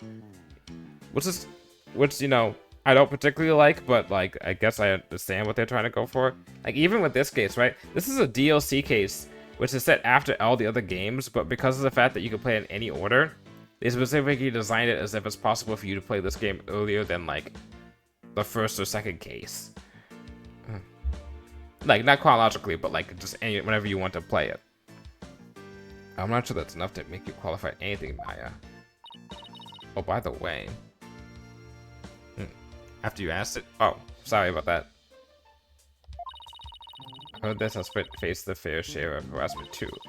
And from the sound of it, it got pretty ugly for her. So even though this incident could cause a huge scandal for the company, it might be a boon for those who opposed their marriage to begin with. After all, with Ellen's arrest and everything, the marriage is almost definitely off now. Okay. So it's time to go to town. Let's start... Okay, let's start from the middle.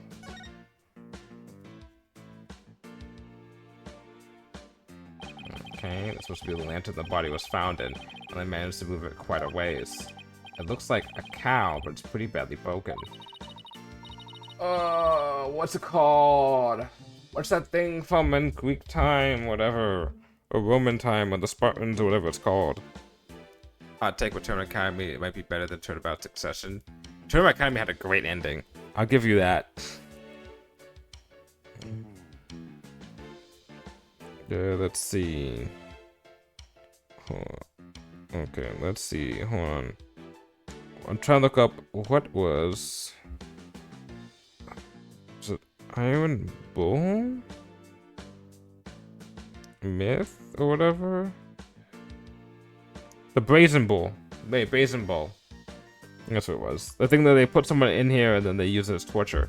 There you go. It's Pegasus, the flying horse. No, it's definitely a cow. It's got horns and everything. But look, it has wings. Cows don't have wings. Unless you're a Red Bull. So it's Pegasus, I tell you. Oh, I know. The pamphlet should tell us. Let's see. Apparently it's called a Pegamoo. Ugh. I did not see that coming. Yet somehow the name really captures the essence of what this creature is, you know? Huh. That's strange. What is? Well, this Pegamoo is definitely a male Pegabull, right? Yeah, I'd say so, with the horns and all. Okay, well, the Pegamoo over there is also a Pegabull. But take a look at the pamphlet. See, the one on the right says Pegabull, but the one on the other one says Pegacow, a female Pegamoo. Right.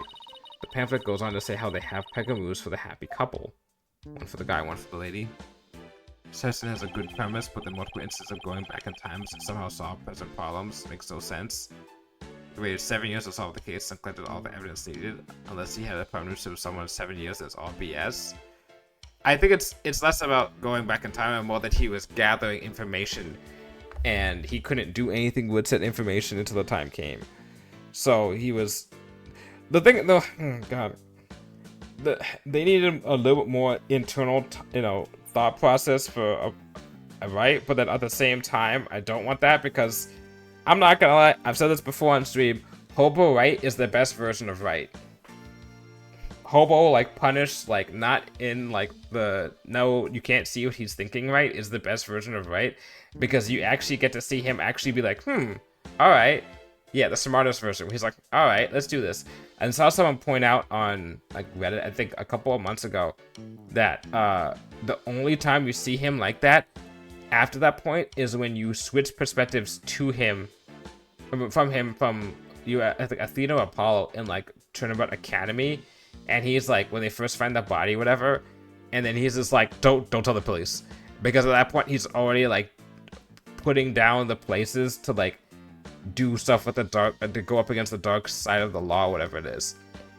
And he's like, oh, I know this would be a problem if we tell the police right now because things can get covered up. So we have to investigate this now while we can.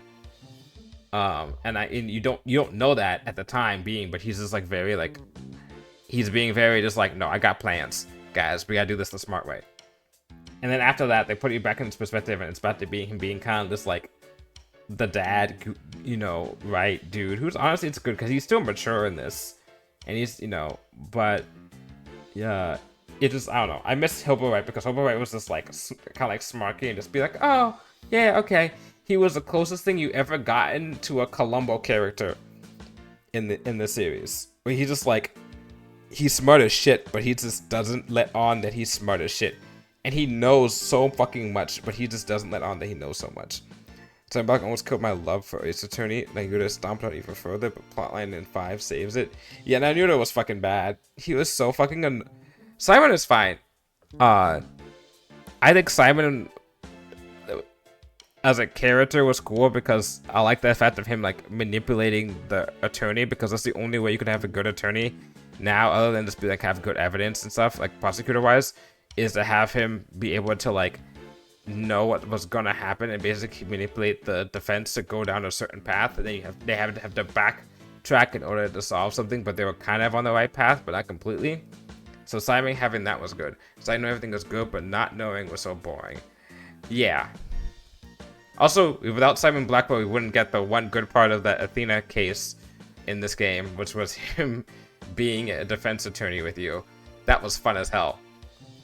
And Nayuta, yeah, Nayuta was annoying as hell. I understood quickly on that Nayuta was supposed to be playing the role of like the, you know, the guy reluctantly doing something, not because they necessarily believe in it, but because of the fact that they're basically being held under duress.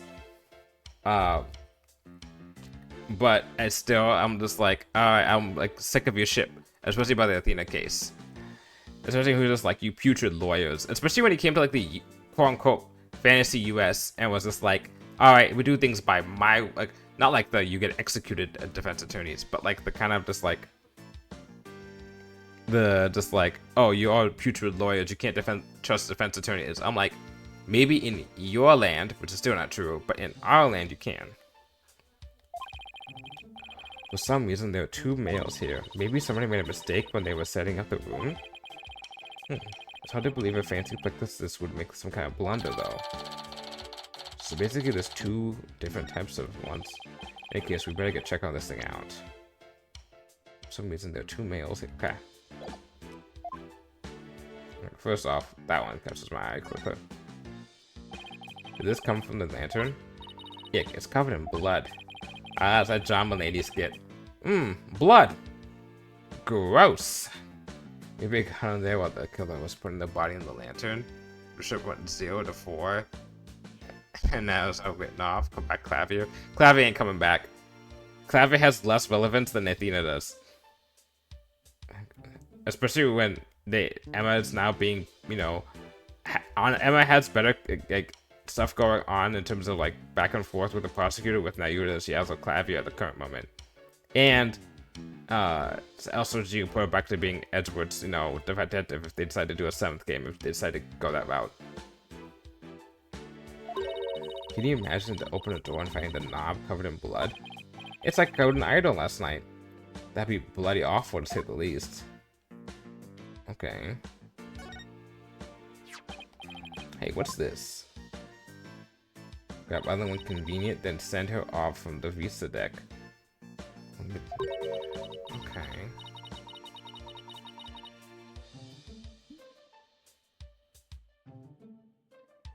Are you sure to return by cat? Oh, you mean Clavier? Clavier should have returned by Academy. We were with Apollo, then dipped. At least he sent flowers to true yes, that's true.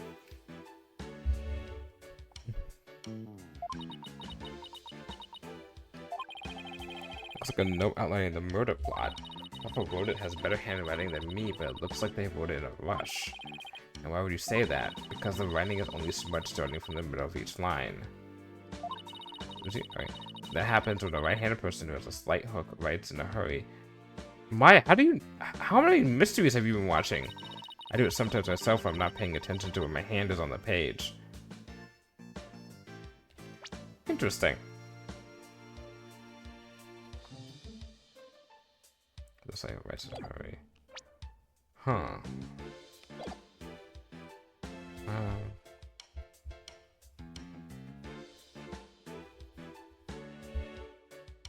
Huh. Guess I'll take your word on that, Miss Bad Handwriting Expert. Hey, I don't even smudge my handwriting this badly. Alright, let's get back to the note. The note was apparently written by the victim. But why would he feel the need to write instructions to himself like this? Are you sure the victim wrote it? I sometimes write a note to myself before I go shopping. Potatoes, carrots, onions, flour. Maya, are you craving curry rice or something? Whoops! So Emma, where's the Visa deck that the note mentions? It's a heliport you see right outside the window over there. So you plan on pushing Ellen from off there? What a monster. I'm glad he's dead.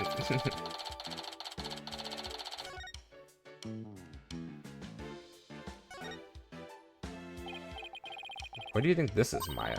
Looks like a flower petal to me. What an unusual shape for a flower petal. Do you suppose it's from one of the flowers here in the reception hall? No, I don't see a single flower like this in any of the tables. I wonder where it came from.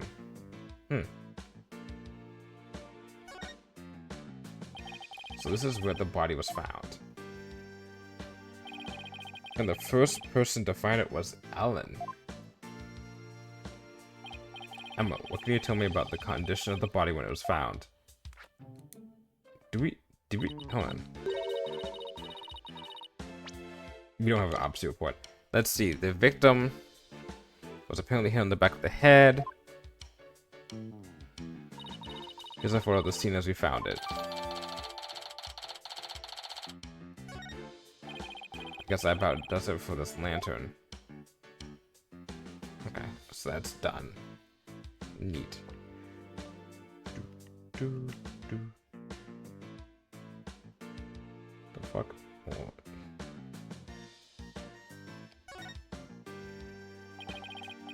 Looks like a business card wallet. I wonder whose it is. The face looks awfully familiar. Yes, it does. Oh boy. I probably could have gotten that from another viewpoint actually when I think about it.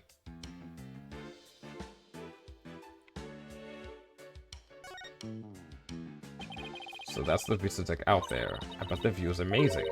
I guess it must also kind of freak you out, huh, Nick? Yeah, kind of.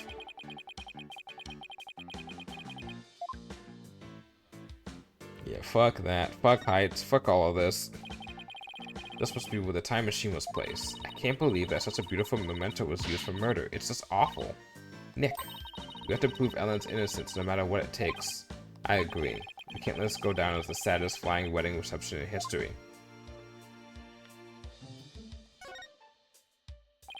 This is the sweetheart table where the bride and groom sit. Where they gorge themselves on the wedding feast, you mean? It's funny, I just came back from a wedding reception too. Well, you'd be too nervous to eat in front of a bunch of guests like this, though. They said that newlyweds are usually really busy during the reception, you know. They have to greet and talk with all the guests that came to give their blessings. They don't actually get all that much time to enjoy their dinner. Aw, I wouldn't be able to stand that. Can't imagine having a huge feast right in front of me and not being able to eat it. They say brides tend to have an especially hard time because of their wedding dress. With those tight corsets squeezing their waist, they can barely eat a bite. Really? Man, this game's anti-marriage right now. It sounds like wedding receptions are an absolute torture.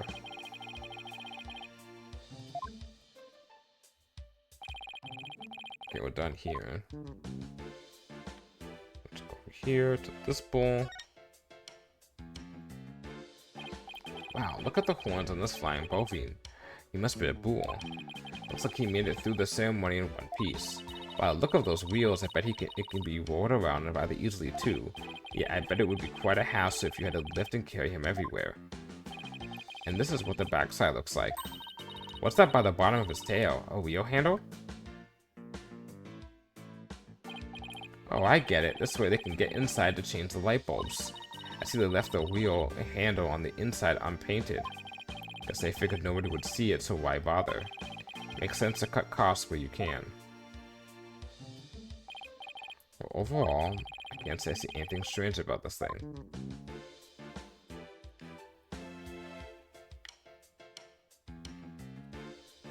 Oh shit, there's like stuff up here.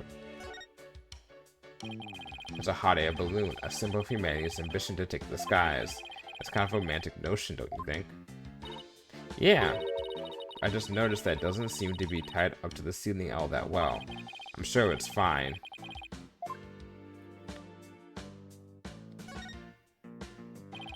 A model airplane, the perfect decoration for an airline company wedding. And a propeller plane like this lends the room a great old-timey feel. Oh, I'd love to see the Steel Samurai fly a plane like this. Can you picture it? The Steel Samurai zipping through the clouds over Neo Tokyo? If Sprocket Aviation ever becomes a sponsor of the show, I can see it happening. Why didn't I think of that? I think I'll go suggest the idea to them later. Please at least wait until after the trial is over.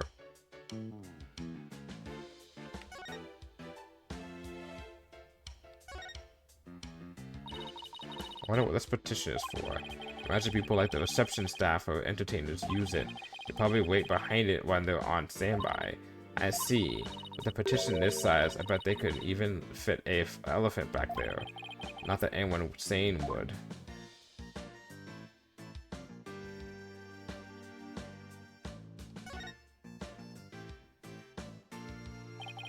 It's a fog machine. I wonder if they use it during the reception. Oh! Hey, Nick. Go stand over there for a second. Why? Just because. Now go. Alright. Is she gonna use it on me?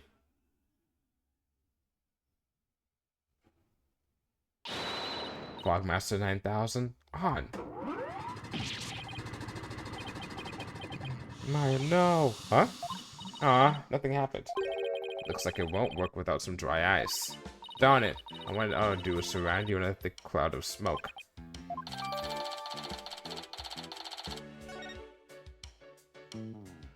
Whee! Dynamic camera movements. Okay, is that everything? Damn. Okay. Well, I guess that just about does it for the crime scene. Hey, Nick. I want to see the rest of the airship. We might as well since we're here. That's true.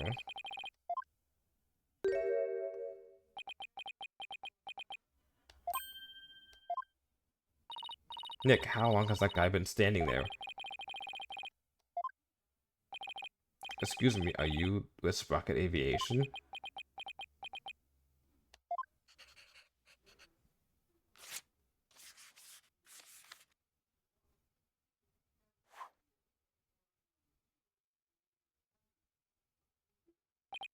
Ooh, a 3D scene. Nick, he wrote something on that paper airplane. I guess we're supposed to read it then. Let's see here. Get out, intruders. Mr. Wright Meyer, meet the lone son of the president of Sprocket Aviation, Soren Sprocket. Or to put it another way, the future president of Sprocket Aviation. So he is Ellen's fiance?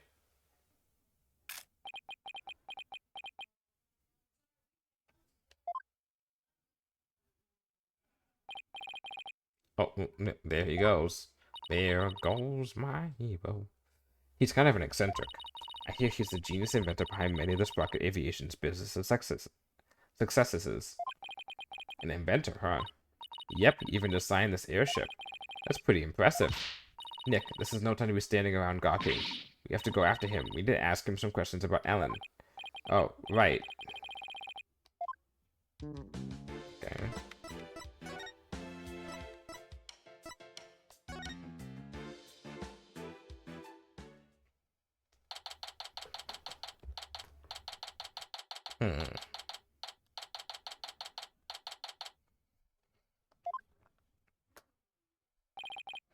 There he is. Excuse me, can we talk to you? Is he gonna leave again?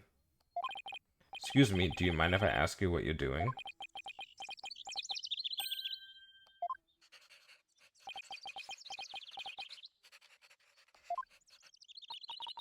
He sure is riding up a storm. Looks like a steampunk character. It is possible if an enormous change in mass could be detected in the observation that their likely matter can retain its forming across the event horizon. Let's see what he has to say about Ellen. Gotta do it.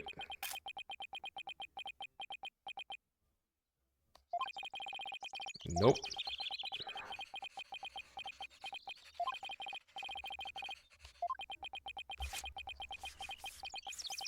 Tells me something that just says no. This is a long ass animation. Holy shit.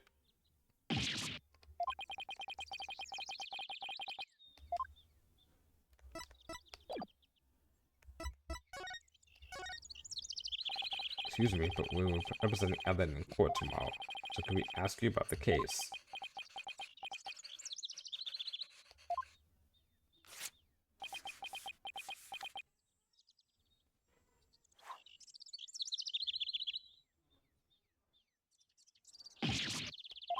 Oh, what the? Not interested? Not interested? How can you say something like that? This is about your fiancée. She's under arrest, you know.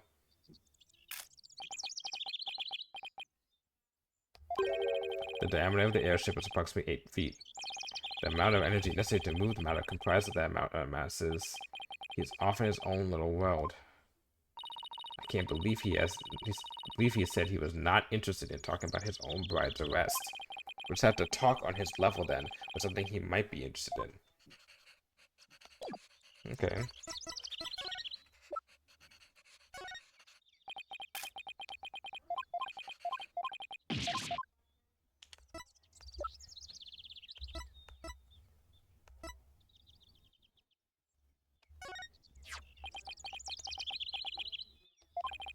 What are you showing me that for?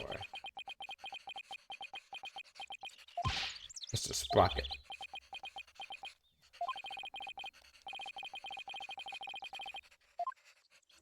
Okay, then let's try this. Could you take a look at this? Is that Ellen's? Ellen told us that she traveled through time during the incident. She said it happened after she made a wish on this pendant. You mean to say you two are Ellen's lawyers? No, we haven't been saying that for the past 5 minutes. Yes, I just told you that a minute ago. Sorry, I was lost in thought. He wasn't even listening? Oh boy.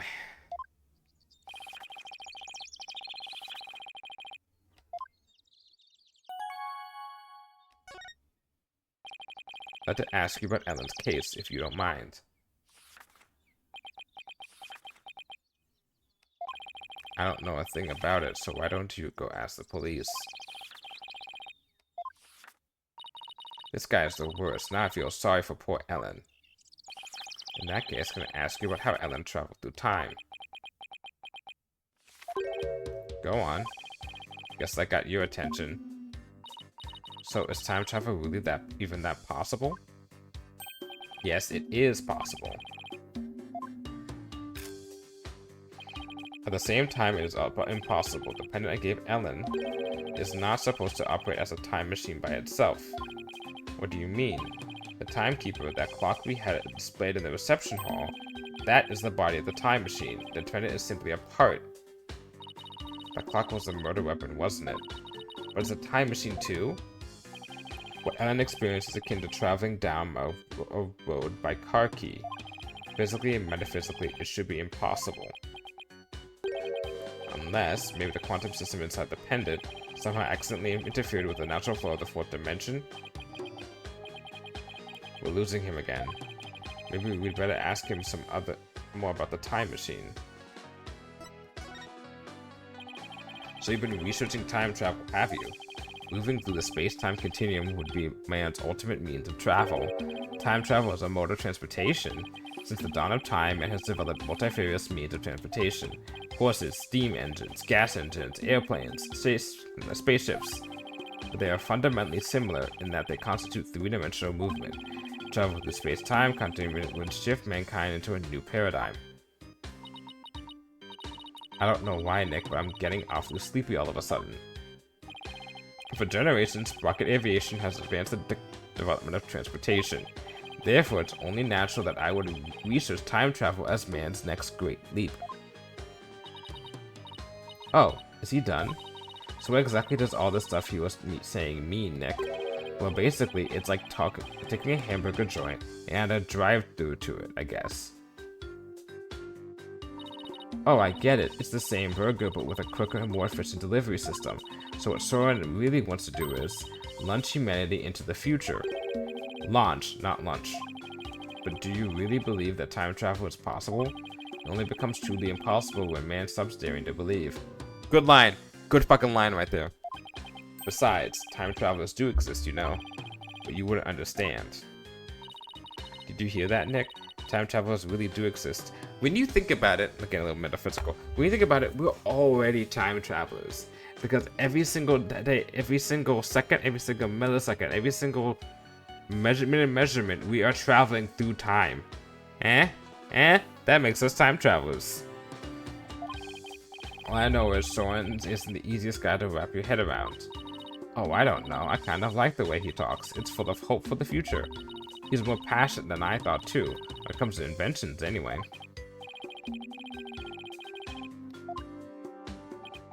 So I hear that the rest of the Sprocket family was opposed to your marriage. What are your thoughts on that? Master Soren. Bro, looking like a fucking anime character. What the hell? It's time for the meeting on next term's project. Bro, you look like something out of a fucking like a shoujo manga or something. Like I expect to see you in fucking like Escaflowne or something. God damn. You too, but like the other guy definitely. What is this? Daydreaming about your inventions again? Tut tut, you are the future president. You must consider the business side too.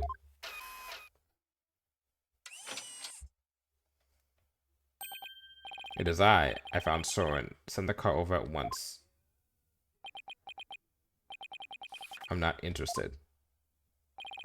Oh, Master Soren, you do give me quite the headache at times. In any case, your attendant is waiting. Please go to him now.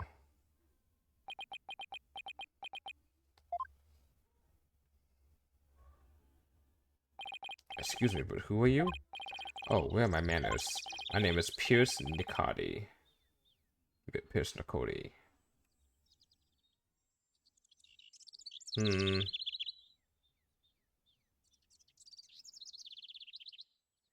I'll think of a lady. I can't think of the pun. Please call me Pierce. I'm the Sprocket family butler. Nick, a butler? I didn't know they actually still existed. I thought they were just on TV and stuff.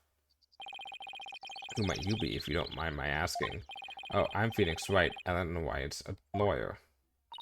And I'm his assistant, Maya Fey. I'm a spirit medium. Oh, so it is you. I'm most grateful to you for taking on Miss Ellen's defense. You have my sincerest thanks. And don't mention it. So hey, speaking of the case... Oh, one moment, please.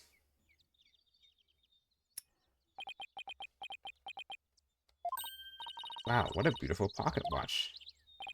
Oh, this? It's just a bit of a good luck charm.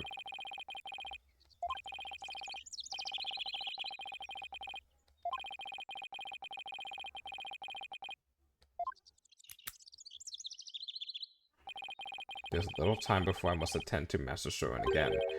Why not come to Sprocket Manor? Huh? You mean to Soren's home? As a token of appreciation for taking on Miss Ellen's defense, I would like to serve you some delicious tea and refreshments. Oh boy, Nick, a fancy high society tea party with high glass snacks and everything. And what about the investigation? Are you kidding? What a better place to investigate next than Soren's house. You know, she's got a point. I don't know. Do we think his house is going to give us any new leads? Yes, it can give us motives. At the very least, it may not give us methods, but it can at least give us motives. Of course it will. I say we take the butler up on his kind offer and go to Soren's place. Alright, you win. Very good, the Sprocket Manor then. To understand the case, you must understand all people surrounding said case.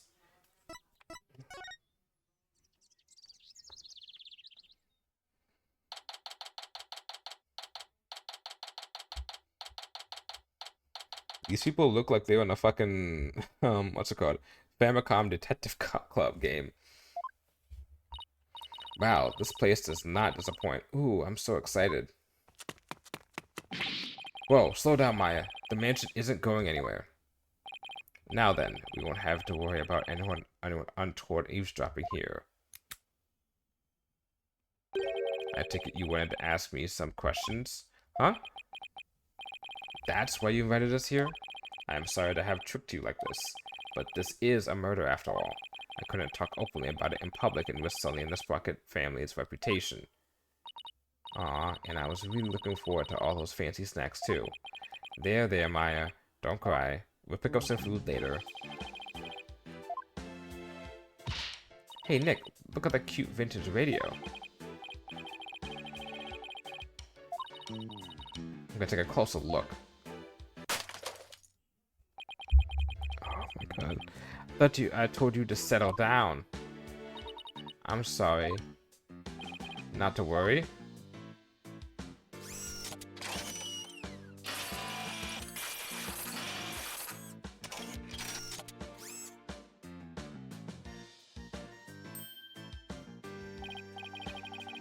That's pretty cool. I am not only the butler, but I'm also Sprocket Aviation's repair department director. One might say that patching things up is my specialty. That was incredible. What is that little doohickey on your shoulder anyway? It's my fixer-upper. A shoulder mech. Master Soren made it for me. It has too many features and functions that effectively enumerate at the moment, though. That's so cool. I wish I had one of those. Fixing things is a simple matter, but fixing people is a different matter. Even a skilled physician can't bring back the dead. Oh, but forgive me. I seem to have gotten sidetracked.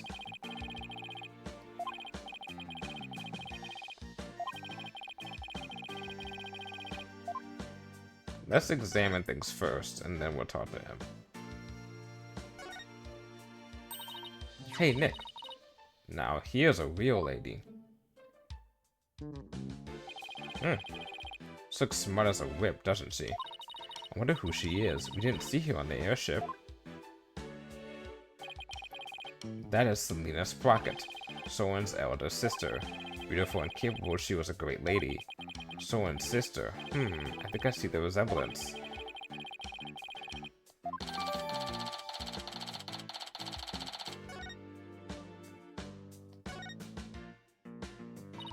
Nick, look at that airplane propeller up there going round and round.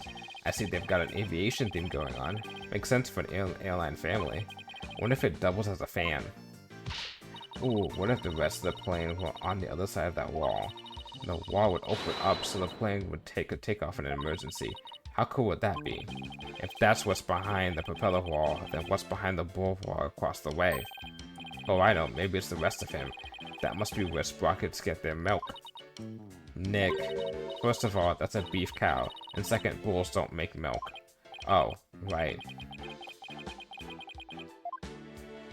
I was just only trying to help along.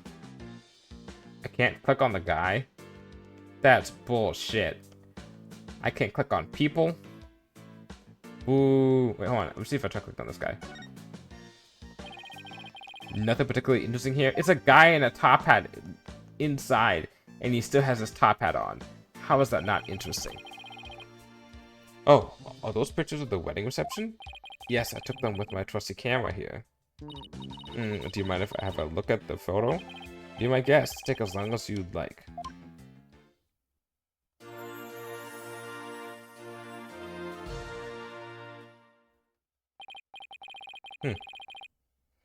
What do you think of this gorgeous dreamscape? A thick fog billows across the room, making it look as if the couple were walking on clouds. Wow, look how beautiful Ellen is here. She looks a little nervous, though. She does, doesn't she? Hey, look, that's Pierce. Really? Where? Right there, behind the sweetheart table. Hey, you're right. I bet he was there attending to the happy couple the whole dinner. So we should ask him about this. What do you think, Nick? Does anything in this photo stick out at you? No, not at the moment, anyway.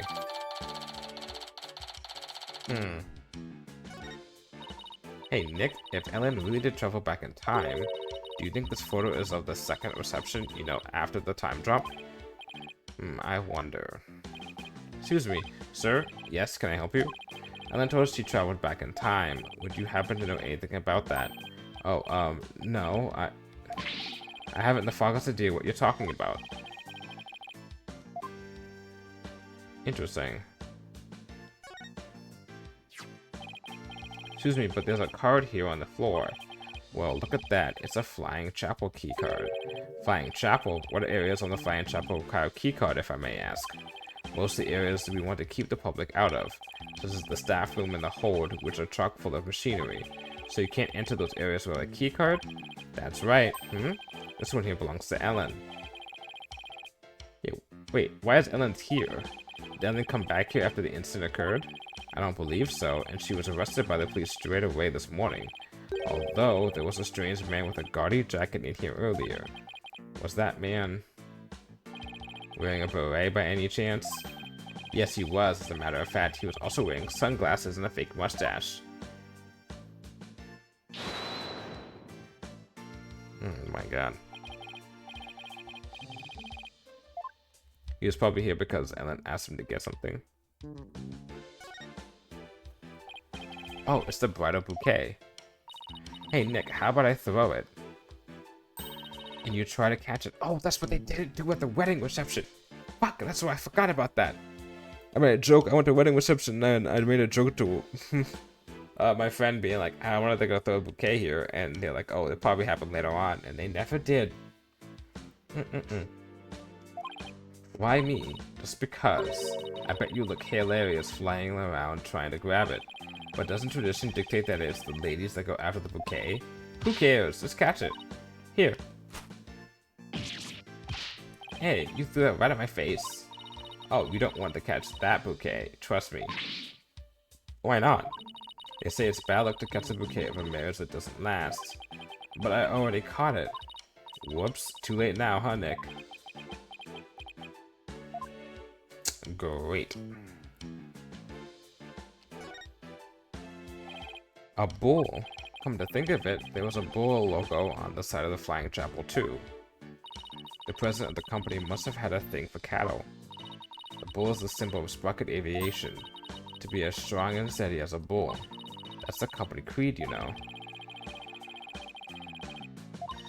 By the way, that bull logo on the Flying Chapel, the one with the rainbow wings, his name is Rainy the Rainbow. Get it? I get it. He's a rainbow-colored rainbow. So he's a rainbow-colored bull, so he's a rain bull, right? What a memorable name, huh, Nick? It's not the worst. Don't you dare touch that radio again. Looks like an expensive antique. What are you worried about? If it breaks again, Pierce will just fix it up again. Doesn't mean you break it again, Maya. Alright, I think I got everything here.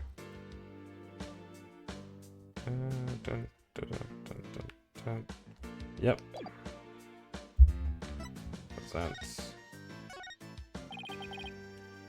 And what is this? Just wondering if there's anything you can tell me. Oh. So there's nothing.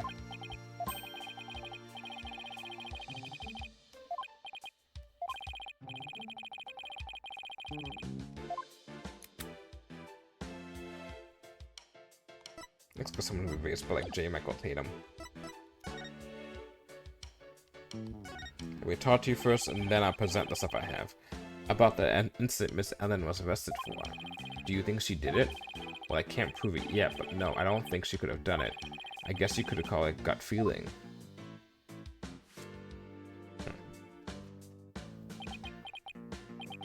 I see. Oh, I'm gonna move this mic back a little bit here.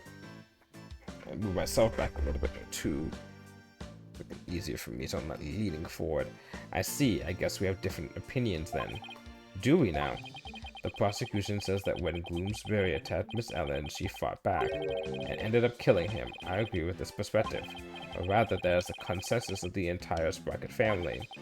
Even so, I heard an interesting story from Chief Prosecutor Edgeworth. I heard that the Sprocket family had tried to press the prosecutor's office into burying this case.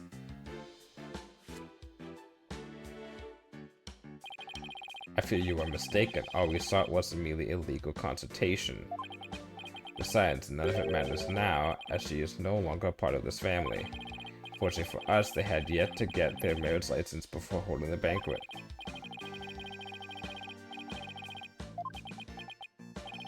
They're leaving her out to dry. Realize how callous I must sound. My duty is to protect the Sprocket family, and more specifically, Sprocket Aviation's future and Master Soren, whose genius is essential to the company. I will do anything to achieve that goal. That is my job as the Sprocket family butler. You know, I think Pierce and Mr. Edgeworth will get along really well, don't you think? Yeah, I can easily picture Edgeworth with a butler. Oh, and by the way, I suppose I should tell you about this as well. It's about when the members of the extended family and I discovered the crime. Did Ellen say anything to you about the traveling through time?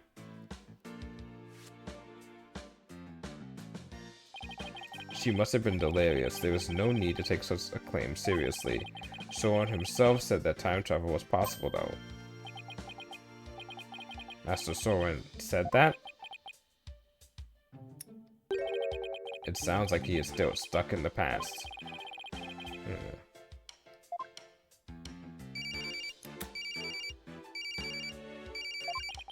Excuse me.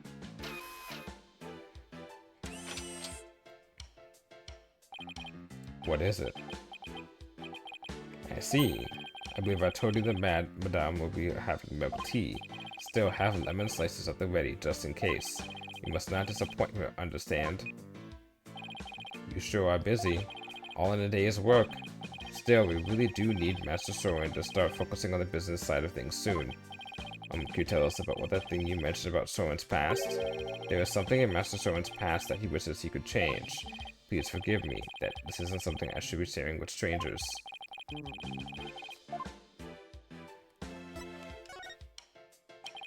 It was sometime after the reception. Some of the Master's relatives and I went to clean up the reception hall, and that is when we saw it. A woman standing in front of the victim with a bloody murder weapon in her hand. It was none other than Miss Ellen.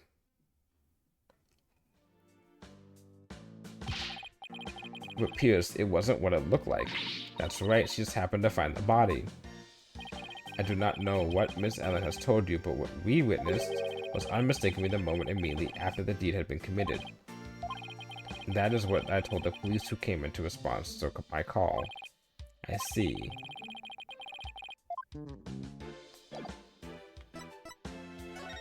Okay, so let's talk about the sister, and then about the photo. Pierce, the woman in this photo is Soren's older sister, Selena, right? Selena? Selena, yeah. I don't think we've met her yet. She's probably dead. Yes, about that. If you wouldn't mind, could you tell us about her? Alright, very well. She's a big part of Master Soren's past, after all. Soren's past? Master Soren will become the next president of Sprocket Aviation. However, that wasn't always so. Miss Selena Sprocket, Master Soren's elder sister, was next in line. So why isn't she becoming the next president? Because she died in a car accident. Ah, car accidents. I'm moving down that road, an Ace Attorney. What? I had no idea. Actually, Master Soren was also in the car with her at the time of the accident. Losing the sister he loved right before his eyes devastated him. Ever since then, he has buried himself in his research on time machines. He also became quiet and meticulous, almost compulsive, note-taker around then. He seemed so stiff and robotic, I had no idea he was carrying all that around inside him. Master Soren has abandoned the company business and spent all his time on inventions. As a family butler, I am truly concerned. I believe it's high time he let go of the past. Let go and move on. Hey, Nick, what are you doing here? Larry? Oh man, Edgy gave me a heck of a hard time. Larry, what are you doing here? I came to promote my new character, Piglet. I was hoping Sprocket Aviation would do some kind of tie-in with me for it. Wow, I didn't know Larry was such an aggressive businessman. You can learn a thing or two from Nick. Why don't you promote your agency to them? Now's not exactly the time for that, in case you haven't noticed. See? And this is why you'll never be rich. Actually, Larry, I've been meaning to ask you something. You were there on the Flying Chapel yesterday, right? Huh? Was I? What were you doing there? Nothing. Whatever it was, I bet it wasn't anything to be proud of, but never mind that. Did you see anything that had to do with the case? Scratch that. Let's start with you. You weren't involved in this case, were you? Larry? Cyclops? Oh no, he went away. Hey, he took off. I just knew it. When something smells, it's usually the butts. Come on, Maya, after him. Oh, are you leaving so soon? We, have to run. Hey, Sean's online. Thank you for making time for us. I know you have to investigate, but please try to spare the family's feelings as you do. Yeah, of course. No, we're not gonna do that. This you? This incident has severely damaged the company's reputation. Expect reservations for weddings on the Flying Chapel will face an unfortunate decline. Piers, you just lost a subordinate. Yet all you can think about is the business? I am not made of stone, I assure you. But if the company were to go under because of this incident, countless employers would lose their jobs. I see. To be honest, I wish we could have hidden this tragedy from the public. But now that it's going to trial, I suppose there's nothing to be done about it.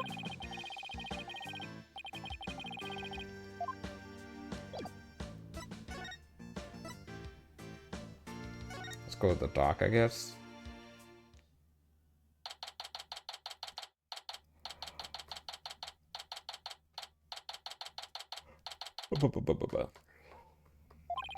There he is. Hey, Larry.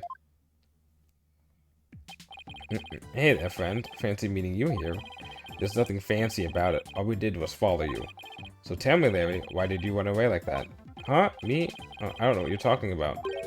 A bolt of inspiration from my new picture book hit me and I just had to run as well. It was like Cupiphany. Cupiphany? What? You dig? Oh, like Epiphany, but put together with Cupid. Okay. He's just going to keep on playing dumb, isn't he, Nick? Playing? Come on, Larry. I know you were on that airship, so what did you see?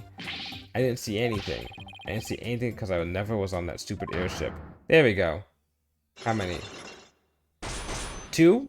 Yeah, alright. Yeah. Easy peasy. Cyclops. You say something? This... yeah, okay, well, you know what this is about.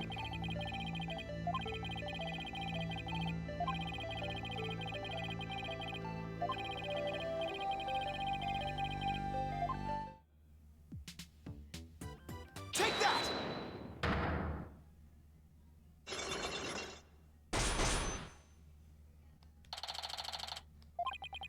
This is no time for games, Larry. I will find out what you're hiding. I'm telling you, Nick, you've got it all wrong. You've got nothing to do with this case whatsoever. Nothing whatsoever, huh? If you weren't involved, Larry, then you haven't been involved with this person. Take that! You're the one who brought Ella into my office in the first place, and all those cops.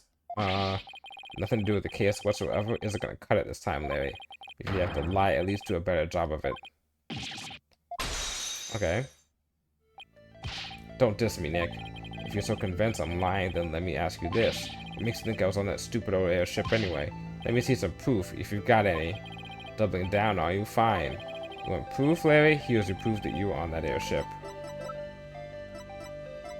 Take that! Uh-oh.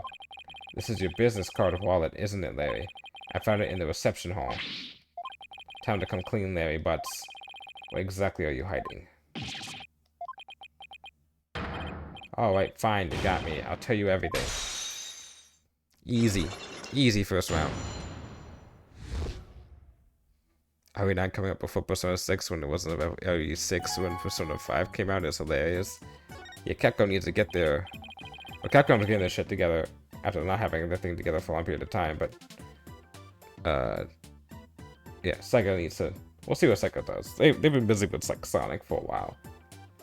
Larry, what are you... And the Yakuza. A whole lot of Yakuza. A whole lot of Yakuza games in the past couple of years.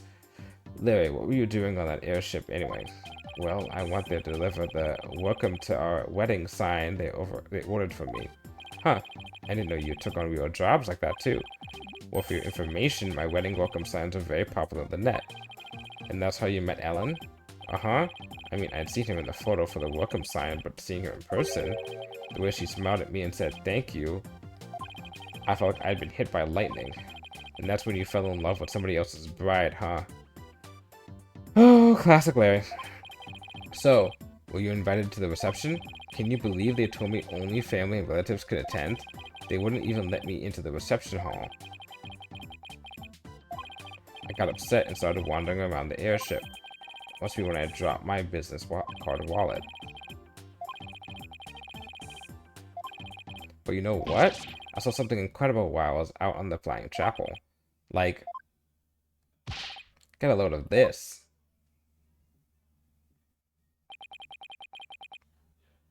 What the heck is this? What do you mean, what is this? Isn't it obvious? It's a drawing.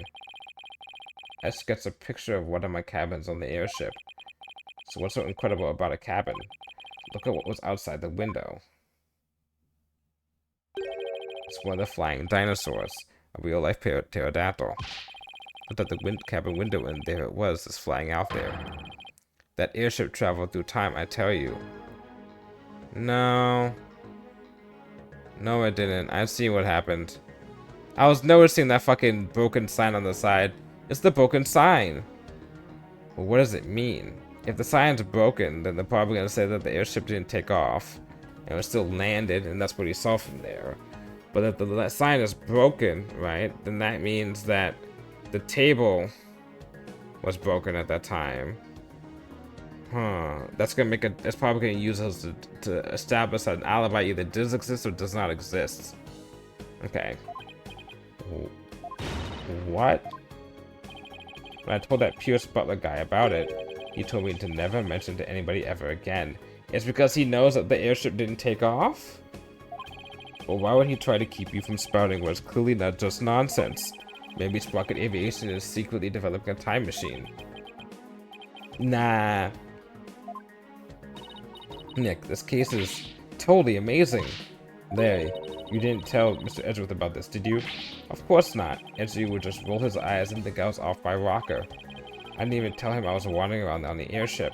I told him I met Ellie on the morning dock and we ran away together. Yeah, I can see Edgeworth's eyes rolling right off his head when he had heard about this.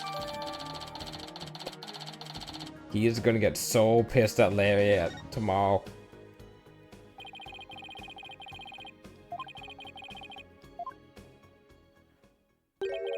Hey Nick, I'll be taking my card wallet back now if you don't mind. Oh yeah, this is for you. What is it? It's a picture of the hold. I took it while I was wandering around on the airship. See, there's Ellie right there in the middle. Oh, there's the flowers on the right side. The hold? Yeah, see? It's right there in the diagram.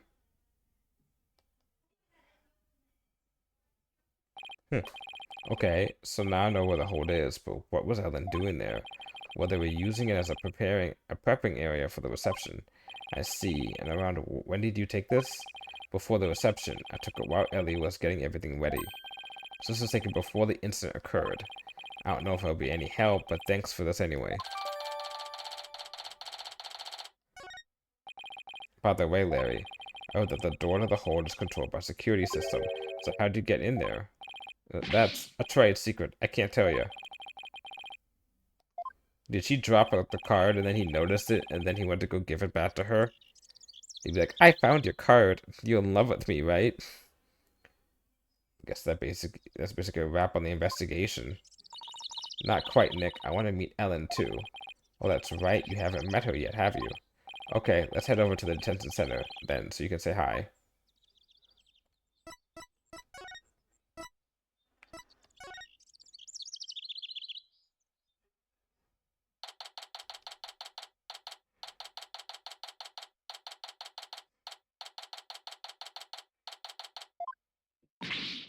No, why? Please understand that this is in Master Soren's best interest. The next president cannot be married to a criminal. It would disgrace Rocket Aviation. Miss Ellen, I need you to forget about this marriage. Pardon us. If it isn't Mr. Wright. So, their marriage is definitely off? There is no other choice. We cannot have a criminal in the family. For the sake of Master Soren and the Sprocket family, this is what is best. And of course, he's gonna be a fucking mess. No. In that case, what if Nick here proved Ellen's innocence? Then you wouldn't have a criminal in the family, right? I suppose you're right, but I'm afraid that would be impossible. That's not true, not for Nick. He may look like a nobody, but he can do some pretty amazing things. Thanks. I won't take cases on lightly, so rest assured I will prove her innocence. Mr. Phoenix Wright, I understand your name is quite well known in the judicial world, for better or for worse. Pierce, I want you to promise me this. If I can prove Ellen's innocence, then you won't stand in the way of Soren and Ellen's marriage. Very well. But not even the most talented lawyer in the world can change reality itself.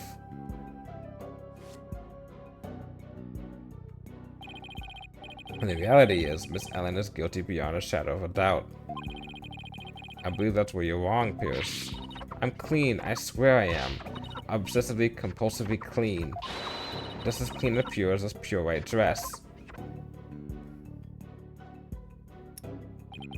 Fine. You have my word, but you will be the one to regret this promise. Now, if you excuse me.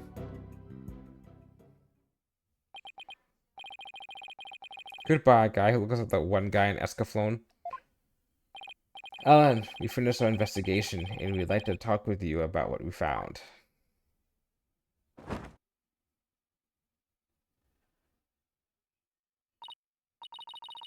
Once again, eye twitch right there. Okay, so what did you find out?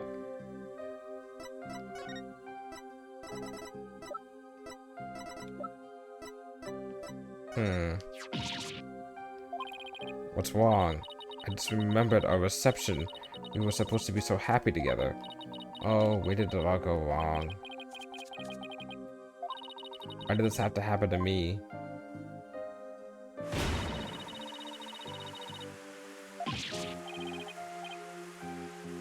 Ellen, please try to calm down, okay? Alright.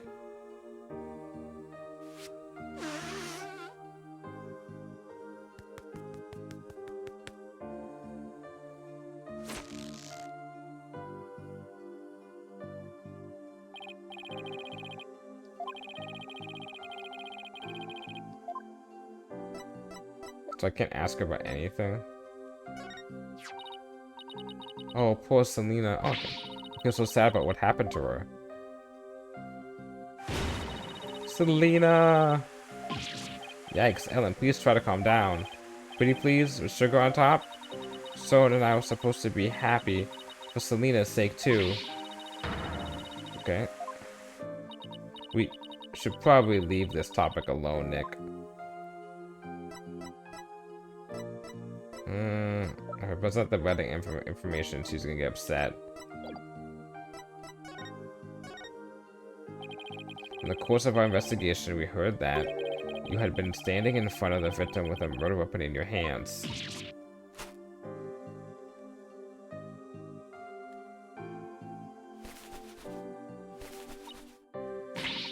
It wasn't what it looks like. Oh my god. Oh, the things on the top of her head. Those are like towels, aren't those? Like rolled towels? This isn't what it looked like. It's true that I was holding the murder weapon. But when I found him, he was already dead.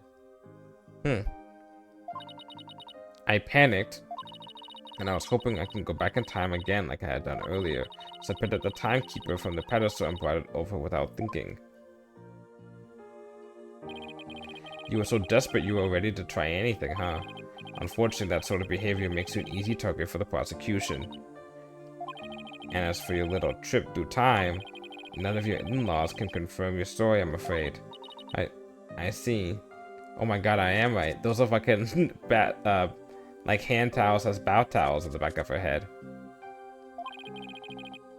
The only exception is Larry. He said he saw something.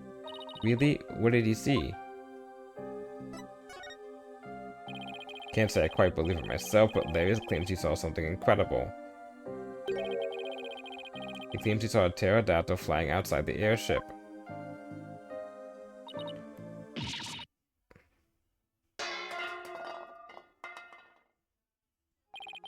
Not only that, but apparently Pierce and Accardi told Larry to keep quiet about it.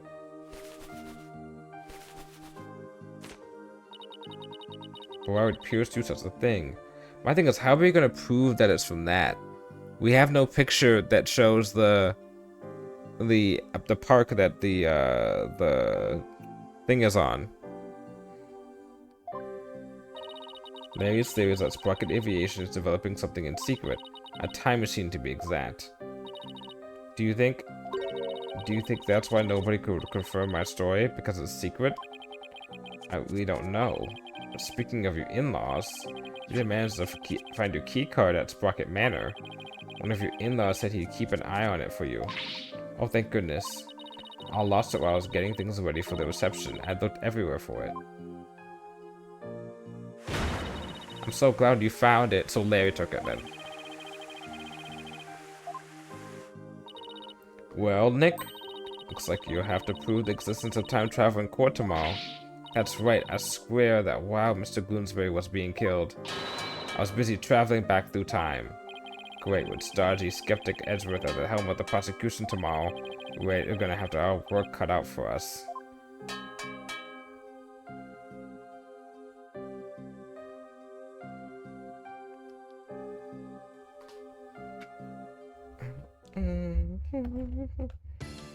How many, hold on for a second.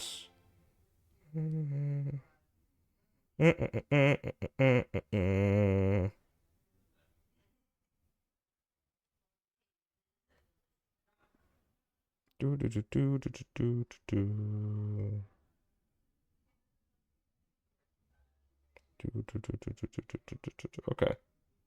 Okay, so there's only... Save it. So we will continue, but I'm gonna go use the restroom first. Take a small little break. Actually, before I do that, I'm just gonna put us into break time area.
Okay, we're back.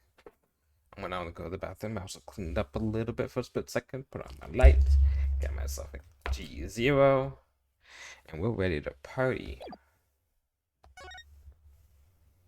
I wish I had something sweet here, though. May make a, depending on what time I finish the stream, they may run to like my near 7-Eleven and pick up something sweet. Nothing past 10 o'clock, though, most likely. Nothing past 11, definitely, but nothing past 10, hopefully. Good morning, Mr. Wright. So let's try and hurry this up so I can get my sweet tweets.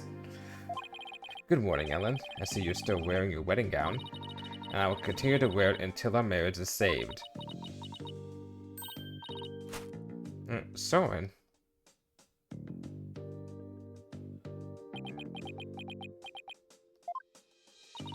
Do you think he came to see how she's holding up? Soren, my love, you came all the way to the courthouse just to see me? Oh, Soren, I don't know what to say. Blueprints. Huh? The engine blueprints. I can't find them. Do you know where they are? Oh, they're in your room, third shelf from the bottom on the right-hand side. Ah, I see. Not even a thank you? Come on. He's leaving already? Don't tell me he came just to ask about some stupid blueprints. Is he really that cold of a person, or is that just how he comes off, I wonder? What about me, Soren? Ellen.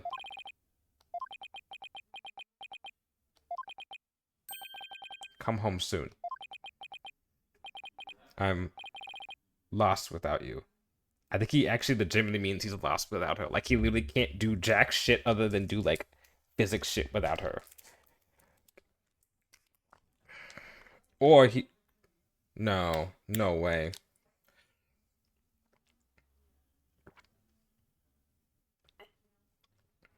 There's a common thing in almost every... Also, because he actually loves her. Oh, isn't that nice? But also, theory time, don't tell me if I'm right or wrong, don't even say anything. There's also the idea of the multiple Ace Attorney games. There's always a person A, and then there's a person B, and person A is supposed to be shown as being smart, and person B is shown to be being dumb, but what happens if person B is the smarter one? You know.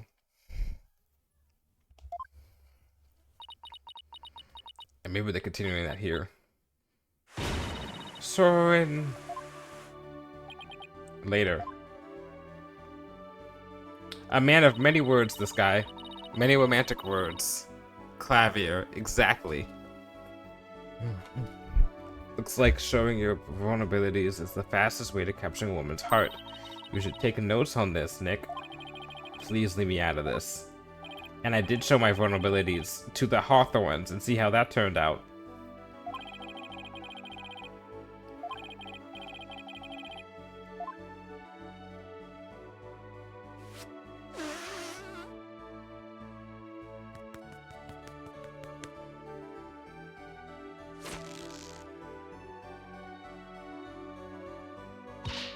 Mr. Wright, I absolutely can't be found guilty. You hear? I was mentioned in Big 25. You goddamn right. I don't forget them. Both of them. Don't worry, I'm going to do everything I can to prove your innocence. Thank you, Mr. Wright. The trial's about to start, sir.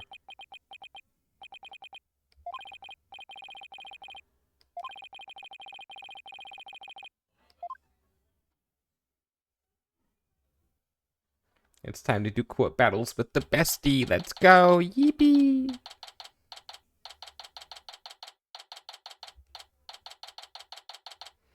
Phoenix and with the Maya vs. Edgeworth. This is 2001. I mean, a lot of things are happening in the world that make it seem like it's back in the past. Court is now in session for the trial rather than riot. The defense is ready, Your Honor. You don't say. Yep. I put out a Blue Sky post about it that in 2003 and 2025 a lot of similarities in terms of things. For example, 2003 was the year that Freaky Friday came out. 2025 is when Freakier Friday comes out. And then 2003 is when Tony Hawk's Pro Skater 4 came out. And then 2025 is when Tony Hawk Pro Skater 3 plus 4 remake, whatever it is coming out. And then 2003 is when Wind Waker of F-Zero GX and Soul Calibur 2 came out for the GameCube. And guess what are the 3 first games on the Nintendo Switch Online expansion pack for GameCube that came out just this week? Last week.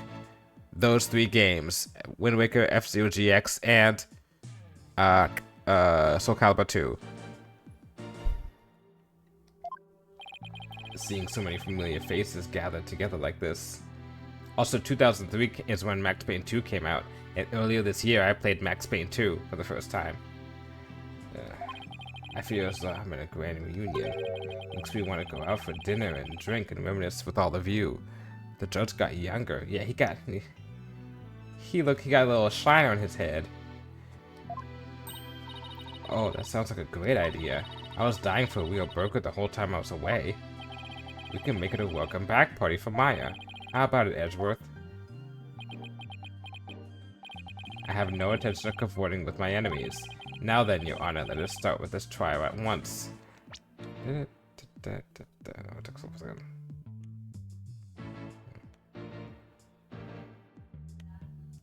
God, it's like an old school case. Woo! Oh, still not one for the lighthearted banner, are you, Mr. Edgeworth? Jokes and good humor beyond worthless in a court of law. Guess we'll just have to have the party without him then. However, after the conclusion of this trial, I might consider joining you for your little welcome back party. Let's fucking go! And that's called character development, people. I walked into my desk. I certainly wouldn't mind an invite at the very least. Farewell, turnabout, my reference. He still as emotionally constipated as ever, I see. Now then, Mr. Edgeworth, if you could please go over the details of this case for us.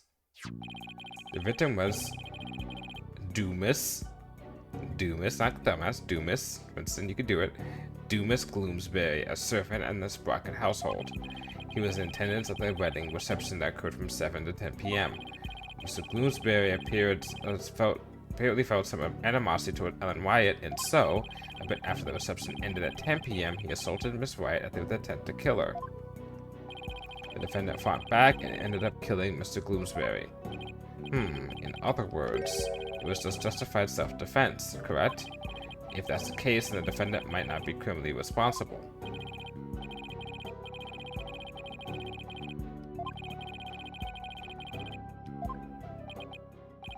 The prosecution's first witness will make my view on the matter clear, Your Honor.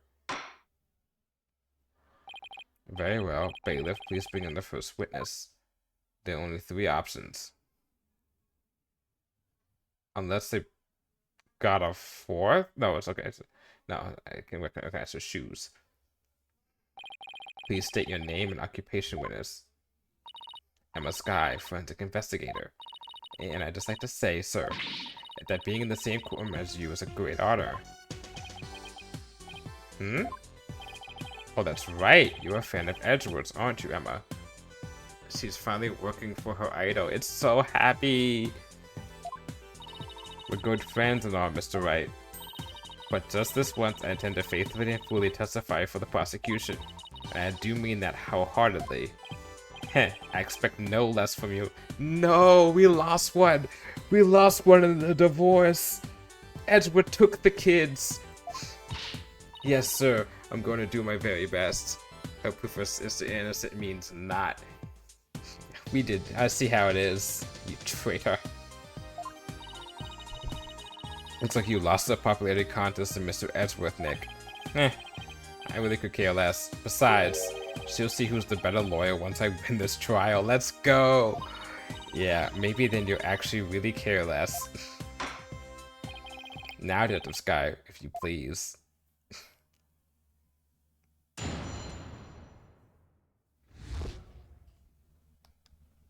Wait, if Rises from Ashes was DLC, was in the original? So Rises from Ashes was not part of the. It was a Game Boy. it wasn't DLC necessarily. It was an added. It was DLC, but wasn't DLC. So they originally released Ace Attorney, the first game, on the Game Boy Advance, right? And then they re-released it on the DS, and I think even on the. I want to say the first time I played it, it was played on a phone, but like not like an emulator. Like it should have had a phone app, but it was on the DS, and when they added it to the DS, they added an extra case. So it wasn't necessarily a downloadable content as much as it was just an additional case. It's canon, like everything happened in it, but it's not something that you like necessarily had to download an extra file to do whatever. So the Ace Attorney game that most people play, the first one, is not like is probably the one that has that case attached, but it's not the original Game Boy Advance game most likely.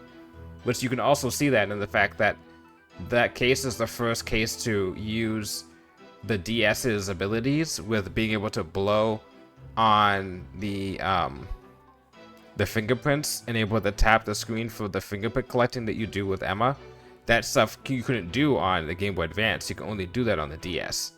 It's more like a kind of reasoning for Edgeworth leaving and Justice for All. Yeah, but I think it still came out before Justice for All came out, if I remember correctly. I don't remember the order in which. I'll look it up. I'm curious. I mean, they may have retconned it before Justice for All came out necessarily, but DS release date.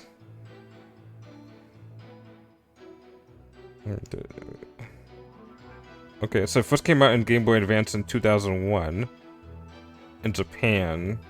Then it came out in DS in 2005. Yeah. Yeah, that sounds about right. Which means next year will be at 25 years. Holy shit. And then, Ace Attorney, Justice for All. Justice for All came out 2002. Huh. Well, what do you know? But Justice for All was only on the DS. It wasn't on it was not on the Game Boy. Oh, it was on the Game Boy Advance. It was released on the Game Boy Advance. It was released on Game Boy Advance in 2002. Huh. That was released on multiple platforms. The DS version released in 2006 in Japan. So wait, no, I might then. No, because it was 2001 for Game Boy Advance for the first game, and then 2002 for the Game Boy Advance for the second game. I'm guessing 2003 or 4 for the third game for the Game Boy Advance. And then they released them all again on the DS in 2005, 2006, and then 2007. Oh, it came out. It took a year difference between when it came out in Japan and it came out in the US. It came out in 2006, Justice for All in Japan, and in 2007, Justice for All came out in the US. In the US. Okay. Okay. And then, yeah, when I released in the DS and had an extra case. Yeah.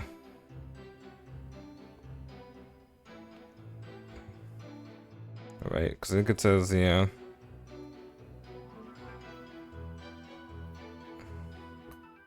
Let's see if something, it says something here. Yeah, fifth case created by title Rise from the Ashes was created for the DS version.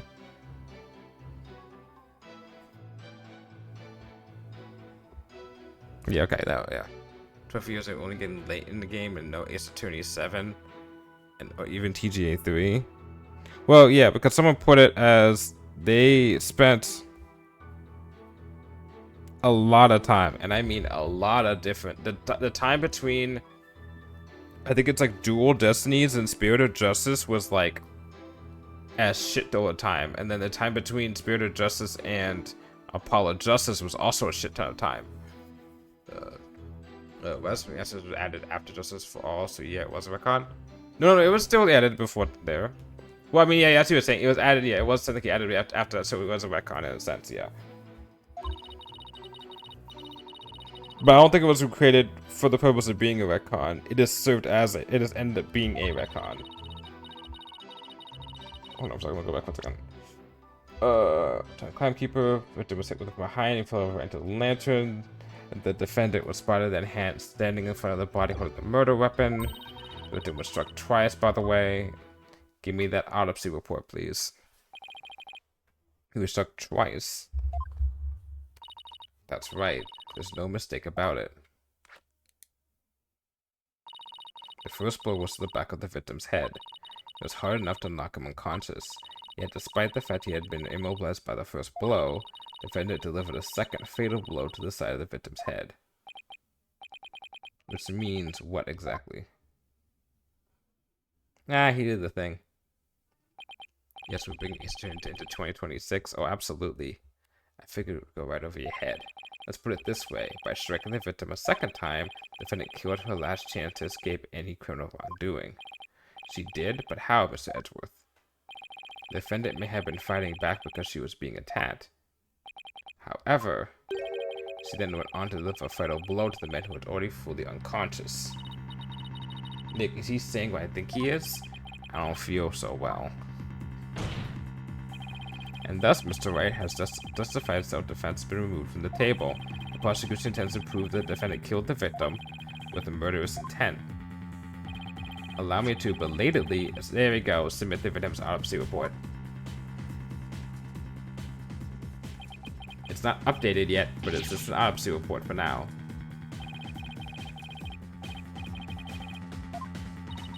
It's fine, right? It's not like we're going to plead self-defense anyway, right? Right, but it'd be nice to have that in the bag. This makes no sense because she could have hit him once, and then on the way down, she could have hit him again if that's how it actually occurred. Yes, but then there's still, but they had to prove that she didn't accident, you know, and you had to prove that that would be the case, and more likely, the judge is gonna think, or someone's gonna think when they hear the fact that they're gonna be that she hit it twice. And since Edgewood already put that idea in their mind as a possibility, which even then, she could have, but that doesn't mean that that's automatically what we're gonna go with.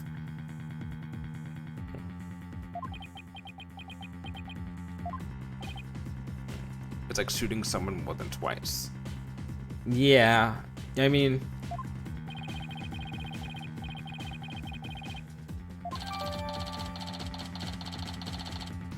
but shooting takes less effort.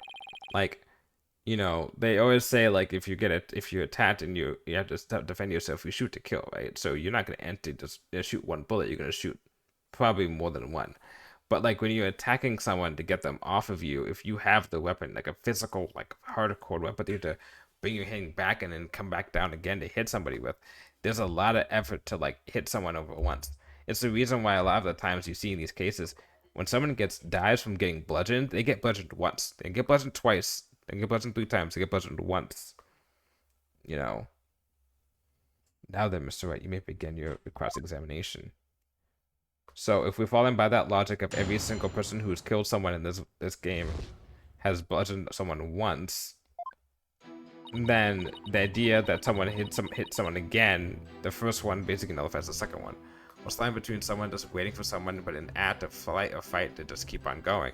See, that would make sense, and you can try and make that argument as a defense attorney, but at the same time, how would you prove as a defense attorney in this game, because in this game it's guilty until proven innocent, that, you know, that's the case. An act of insanity, I mean, we could take a plea deal and do an act of insanity and claim that he's insane by making the time travel assessment, but then at the same time, that's not really saying, that's still admitting that a client is guilty, you know, in this case. And also, they don't do insanity pleas in this game, because if they did, they would be used it a lot more often. Just to be sure the murder weapon was the timekeeper. Yes, completely. Shape of the injury on the victim's head matches up with that of the timekeeper. So, by the way, I need to look at the autopsy report. Back of the head and one on the side.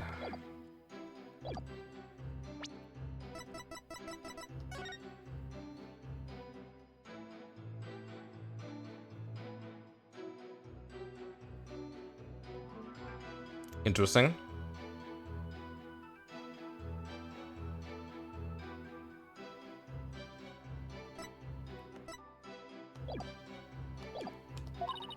It is definitely heavy enough to kill someone with. But would the defendant have been able to pick up and swing something so heavy? I tried it myself, and I was able to lift it up just fine.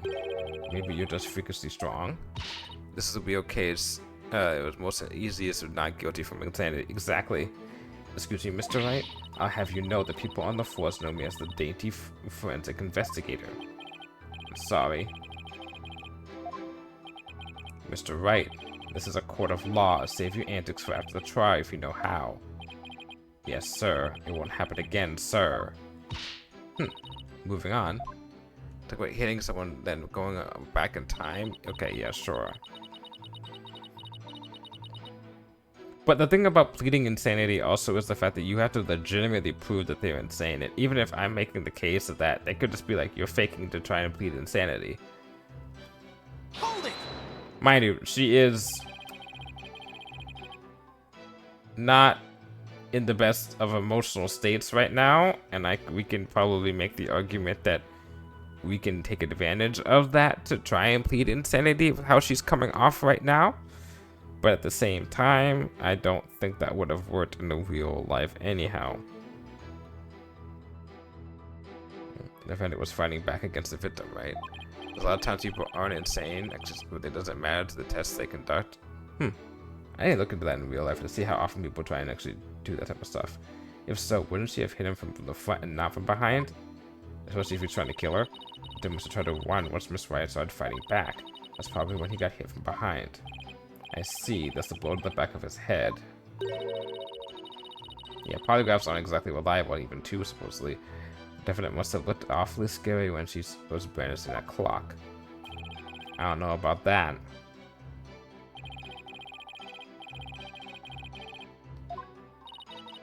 May I go on? Yes, of course, please do.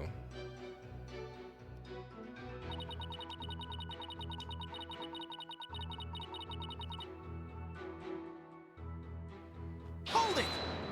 The polygraph was made because they thought that it would work, and then it realized that they didn't, but they didn't have the research debates to find out that it didn't work as often as they hoped it would have.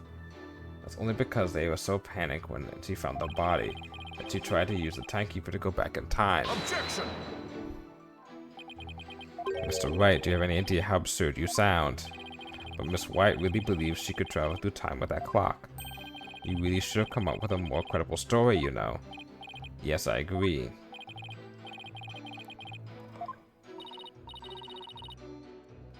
Okay, the only conclusion we can draw is that the defendant killed the victim.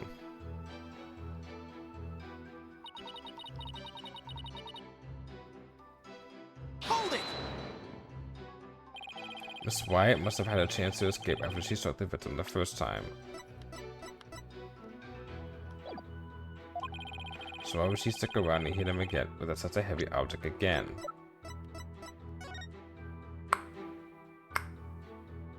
What on the side?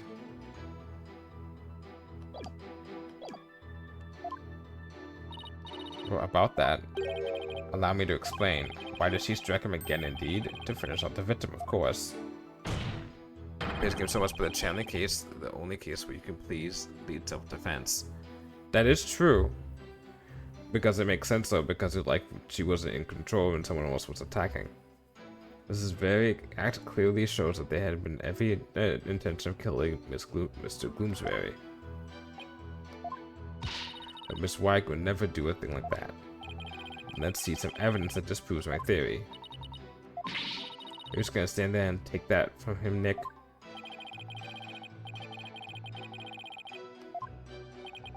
Well, it looks like we won't be going anywhere until we refute Edgeworth's claim.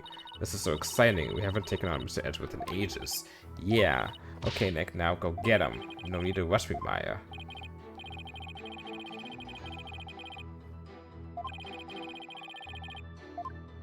Oh, this really is playing as if I've... Okay.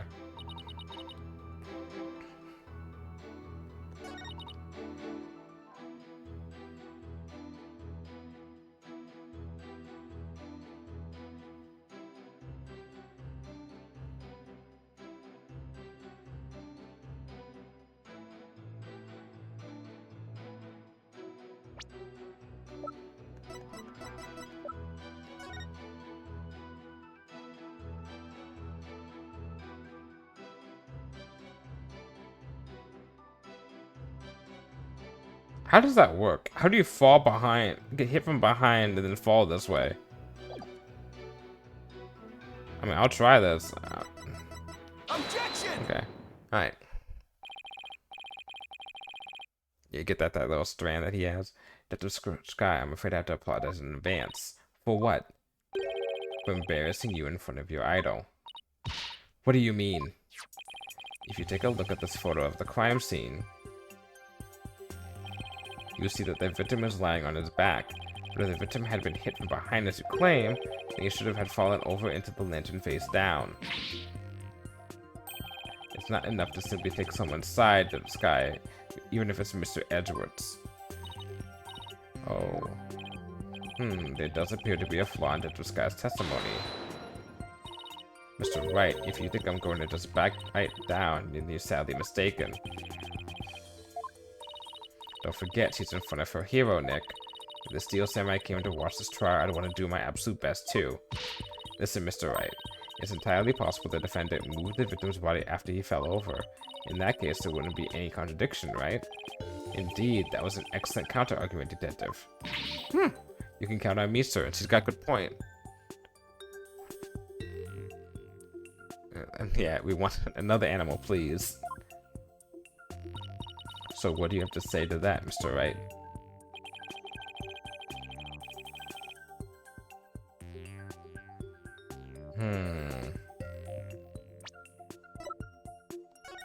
Something.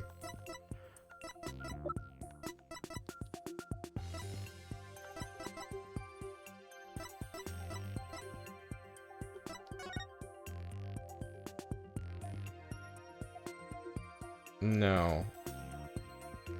Because the stuff on top of him.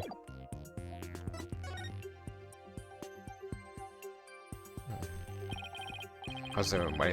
I'm like, we want all the turnabout. No, no, we do not want turnabout Big Top again. Fuck that case. It's so fucking boring. Sorry, Detective, but there's no way that the only good part, Detective, of that one was that it actually had a remorseful villain. That's the only good part about that case. Sorry, Detective, but there's no way that the victim's body was moved after his death. Oh, really? And what makes you so sure?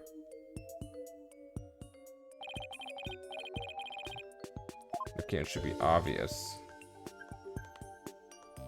Fucking, that's right. Take that! Those broken bits of lantern? Yes, if the body had been removed after the fact, those fragments would have fallen off from it. But as you can clearly see, they're lying perfectly undisturbed on top of the body. This means that the victim must have been lying face up before the lantern ever broke. Unless they broke off completely after he got moved and then they fell on him, but even then, let's see if they're gonna make the argument that can happen. You're right. But wait a minute, if that's true, then when was the victim killed? I mean, the lantern was still whole during the reception, right?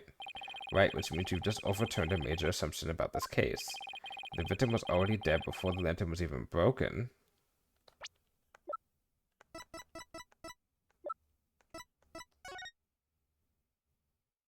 Then maybe the lantern fell on him. And the body must have been inside the lantern before the reception started. That's also a possibility too. In other words, the defense asserts that the victim was killed before there was a wedding reception. What? Murmur. Oh my gosh, I can't believe it. How can you say that? In short, as Wright was seen standing in front of the body after the reception, wasn't the moment just after the murder was committed. It was the moment she happened to discover the body, just as Miss White claims. Objection!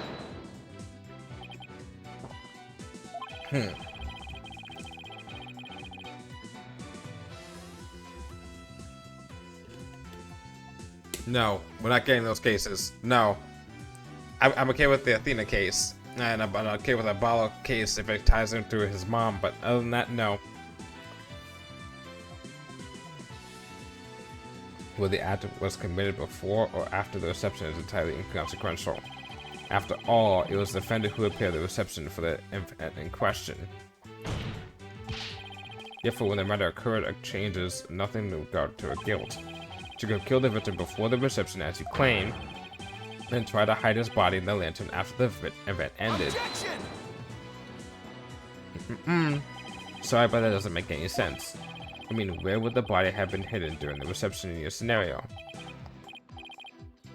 That's... If you had to admit, Mr. Edgeworth, that this has opened up a new possibility. Do explain, Mr. Wright. Well, if Miss Wright didn't commit the crime in the reception hall, then that means someone, somewhere, put the victim's body into the lantern. I suppose that makes sense. A dead body couldn't have put himself in there. Exactly, Your Honor. In other words, if the murder actually occurred before the reception, opens up the possibility that...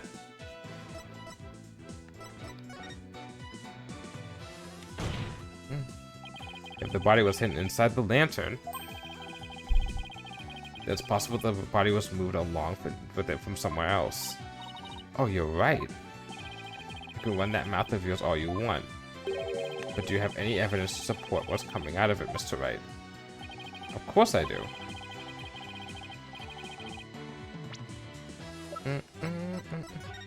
This, and the flowers.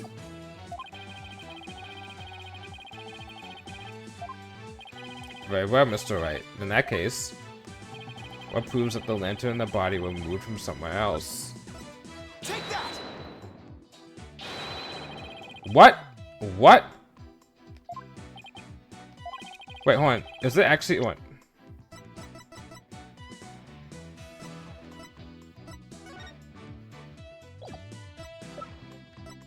What the fuck? What? What? What?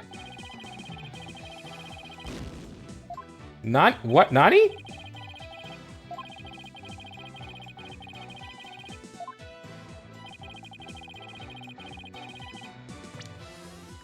What the fuck? Oh, this is the evidence and something that was left at the crime scene that would point us to where the victim was really killed. Jeez, what's at the fucking crime scene? Gee, I fucking wonder.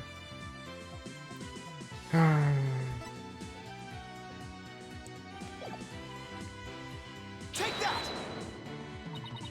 A photo of the victim again? Yes. Oh god, don't tell me. I have to focus on this thing right here.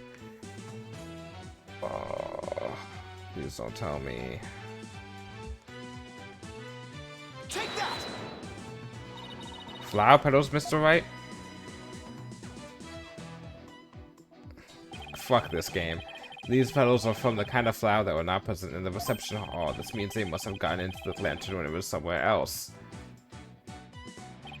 And just where do you suppose this somewhere else to be, Mr. Wright? I suppose that this piece of evidence would tell us where the flower petals came from. Oh, I wonder which one it is. I wonder if you have proof of where the flowers are. Fuck this shit. I presented this first because it specifically says... It was specifically said, he specifically said in his line of blue text quoting, he says, I think I have an answer in that piece of evidence and in something that was left at the crime scene that will point us to where the victim was really killed. Okay? That piece of evidence is not the thing that was left at the crime scene, right? So that, when I hear that, I mean, it's two separate things. I think the flower is supposed to be the thing that was left at the crime scene, and that piece of evidence is supposed to be the photo, which means it makes you think that the photo is supposed to be presented first, and then you'd be like, what's relevant in here? Then you post out the flowers, and then you post out the flowers in the crime scene. God. Now it is time when the petals are of the same shape as the petals in the crime scene photo. This is one of the cases of all time. Yeah, I'm gonna do double work on this. Yes, I see. They do look to be from the same kind of flower. Objection! That means nothing, he says. Is that really all you've got? A flower's a flower's a flower, they're all the same. I would hardly call it you presented compelling evidence. I'm afraid I couldn't disagree with you more, Mr. Edgeworth. I gave a flower of this type to my lovely wife once we were young, so I can assure you that this is very meaningful, compelling evidence indeed.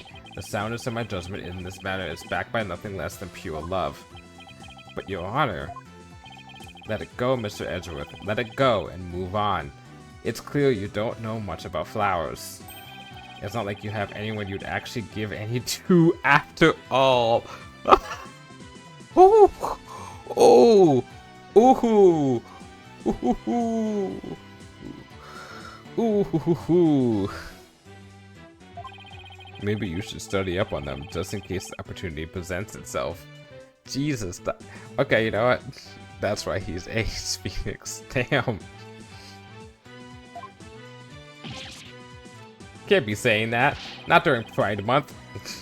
This is from the man who only knows the names of 3 types of flowers. That's hardly relevant to the case at hand. What, Iris, Dahlia, and something else, right? The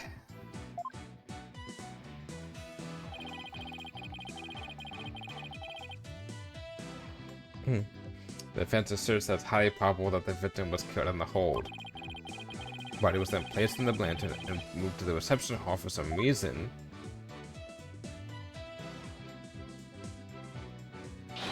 It would completely destroy the prosecution's case.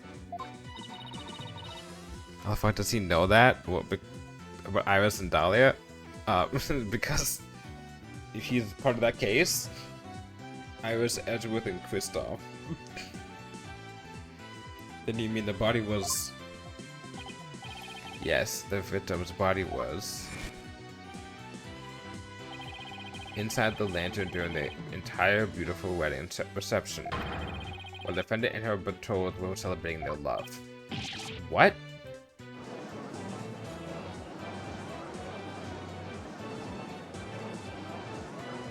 Objection! Tisk, tisk, tisk.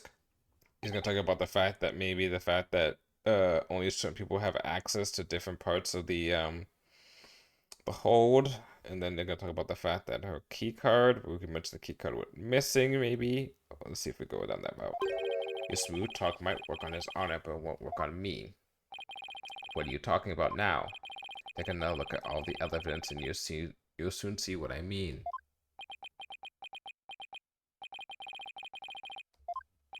Hit of Sky, I'm sure you've already figured out what I'm talking about, correct? Of course, sir. Mr. Wright is the only one here who hasn't. Why don't you leave this to me, Mr. Edgeworth? Very well, let's see what you can do. Hit of Sky, please give your testimony to this court.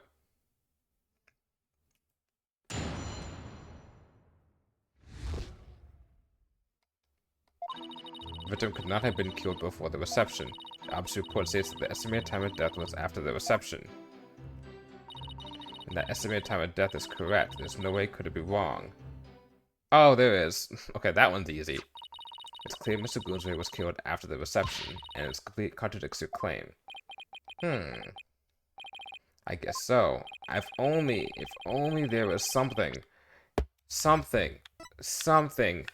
that could, I don't know, manipulate the body to make another cause of death. Dry ice, you say? It appears you've grown rusty since our last outing. Might suggest you go back and brush up on your basics. Sure, though I must say you're as cocky as ever, Mr. Edgeworth. I beg your pardon? What fuss? What are you trying to say, Mr. Wright? I'm just saying that I'll go back to basics if that's what Mr. Edgeworth wants. I'll prove how badly he's underestimating me with a good old-fashioned cross-examination. Very well, let's see you put your money where your mouth is, Mr. Wright.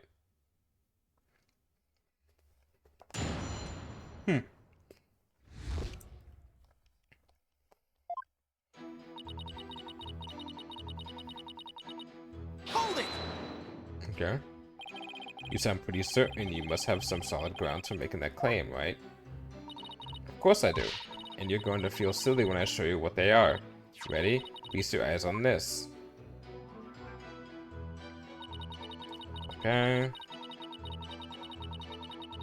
Hold it! I've read the autopsy report too, you know. Then you don't mind me explaining it to you, right? How there's no way the victim could have been killed before the reception, I mean? Princess Cloud in 1827. Okay, Nostradamus up in here. I think you're overlooking something big. I have? Why don't you take another look at the evidence? But I've already looked at all the evidence, and quite carefully too, I might have you know. That the Sky do not be taken in by his verbal antics, he is simply bluffing as always. Right, sir. An estimated time of death is correct. There's no way it could be wrong. Hold it! Is it possible the culprit did something to obscure the real time of death?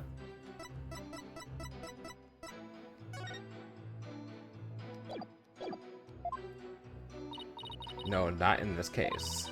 There was no snow or anything to keep the body from decomposing. And there's no fridge on the airship big enough to fit a body into. So you've already checked into that, I see. It all comes down to the estimated time of death, doesn't it? Couldn't the killer mess with the victim's time of death by keeping the body on ice? Yes, he could have. It's that it means to. The prosecution is treating the estimated time of death as an absolute. But is it really? I take it you don't think it is, huh, Nick? In that case, we're going to have to find a way to convince him otherwise. Yeah, there's gotta be a way somehow. They really give some good hints. There's no way to fake death, time of death. Don't like we've had that happen before. Objection! I admit that the estimated time of death does contradict my theory. Finally, and that means your theory that the victim was killed before the reception is still entirely plausible. Huh? What makes you think that? The killer could have falsified the time of death by using a certain item in the reception hall. Please take a look at this. And what is that contraption, Mr. Wright?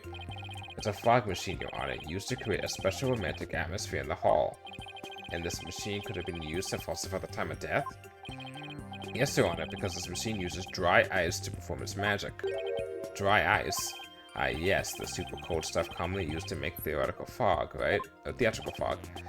I see, your claim is that the dry ice was used to keep the body cold.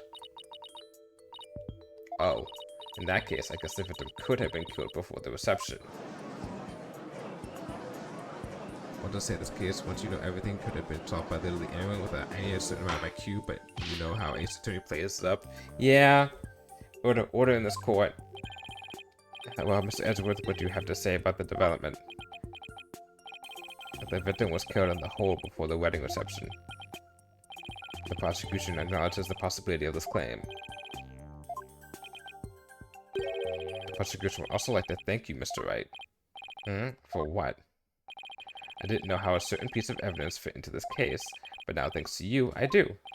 What piece of evidence? To get in the hold. See, I mentioned earlier, I'm going to talk about the key card. To get in the hold, one needs a key card like this one. And you got this. And here we have a record of those who entered the hold with such key cards. Times aren't specified, but these are the last 3 entries of the day of the murder. As you can see, the last person to enter that hold that day was the defendant. So the one who moved the body out of the hold must have been... That's right, it was none other than the defendant. No, it probably was Larry Butts because he took the card, because he either dropped it or he took it from her. More like she probably dropped it and he went to go give it back to her on the ship. And then he took it. That's why the key card was found at the manor, because he went to the manor because she probably asked him to do something, or someone else asked him to do something at the manor, and then he dropped it. Hey Nick, take a look at this entry record. There are a couple of other names on here besides Ellen's. Hey, you're right. According to the entry record, Mr. Edgeworth Pearson Cody has also gone into the hold. Isn't it possible that he could have been the culprit? Objection! Sorry, but Mr. Nakoti is escorting a few of the guests at the time. I'm sure they would be happy to testify to that fact if you'd like. Think me cocky all you like, Mr. Wright, but my confidence is rather misplaced. Now then, it's probably safe to assume that after killing the victim in the hold... Also, speaking of... Okay, let's say that Pearson Nakoti is not the one. Let's say Dumas and Groomsbury came in with the dead body, and came in with somebody, like they have in the last case of the first game. The what's it called, the extra case. They talked about the fact that you can enter in with somebody as long as they have a key card. So let's say Dumas entered in with the murderer. The murderer killed him and then set everything into plan. I mean, that's an easy thing that could have happened as well. Because they introduce more characters into these cases, because once you realize the defendant's never guilty, then you have 1 or 2 people to choose from. When the first case clears one person, that's apparent who did it. Yep. The defendant moved his body to the hall in order to dispose of it discreetly. What do you mean discreetly? The defendant volunteered to take care of the reception's cleanup personally. That means she would have had the chance to dispose of anything in any way she wanted, including taking the lantern off the airship without raising any suspicion. I think what happens is that the DLC case is always presented as being an easier case, but I need to play through Danganronpa at some point, just for like cultural reasons. I want to try it out. But they think the DLC cases, they make them easier cases. Like this case in the Dual Destinies one, not the. We're not counting Western Ashes. Western Ashes is not, I consider it to be a DLC case. It's an extra case, and that's why it's harder. You can only play it after beating the rest of the cases. But this case is designed so you can actually technically play it before some other cases if you wanted to. So the difficulty is not scaled to be the hardest case. There are some things already that I made a mistake on, but still. This as you said before, from what I'm seeing, this seems like a simple case. Not like simple, but like they're doing this. Is this Gruner bait and the game is dead? I love the exploration of it so much. I played a little bit of Danganronpa. I didn't play it on stream. I may do that like next year at some point or something. I don't know. It'll be on my list of mystery games to play. But mystery trial, I forgot which one I put it underneath. I have two different categories for games for that. But I don't know if I'm gonna even stream that. I may just play through that. But I just want to play the first one just to see what it was like. You know a game? Oh, I have 999. If you look at my description of my channel, my Twitch channel, 999 is listed as one of my favorite games. I played through 99 and Virtual Last Reward, and then I tried Zero Time Dilemma, and it is. I'll get back to it someday. So there's no need for Danganronpa, but I still like Danganronpa because of the fact that it's like me playing through Metal Gear Solid now. It's like I want to understand it from a game development standpoint, because if you've noticed, a lot of games have come out after Danganronpa that have taken the similar formula in terms of themes and in terms of mechanics, and I like to play the original of those first. It's not like the original, but like the original. And it's different from like 999 and the other games. And it's different from Ace Attorney in a sense. You know, there's a little bit more gamifying, quote unquote, of the trial parts, if I remember correctly. Now, am I gonna play the sequels? Nah. You know what so much better? Oh yeah. That I can get the sense of.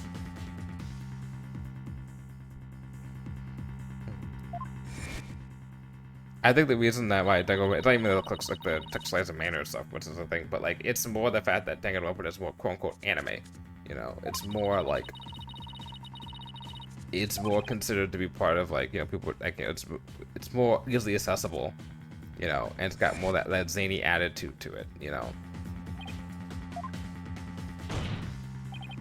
Look at you, sweating buckets like a rookie, even after all those years. Nevertheless, thank you for proving that the only person that could have killed the victim in the hold is Alan Wyatt.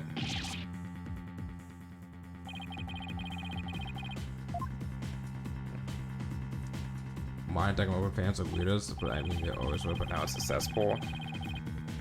Yeah, I do want to play the new game though that they made. The 999 and Danganronpa guy coming together, making what's called 100 Lines, or whatever it's called.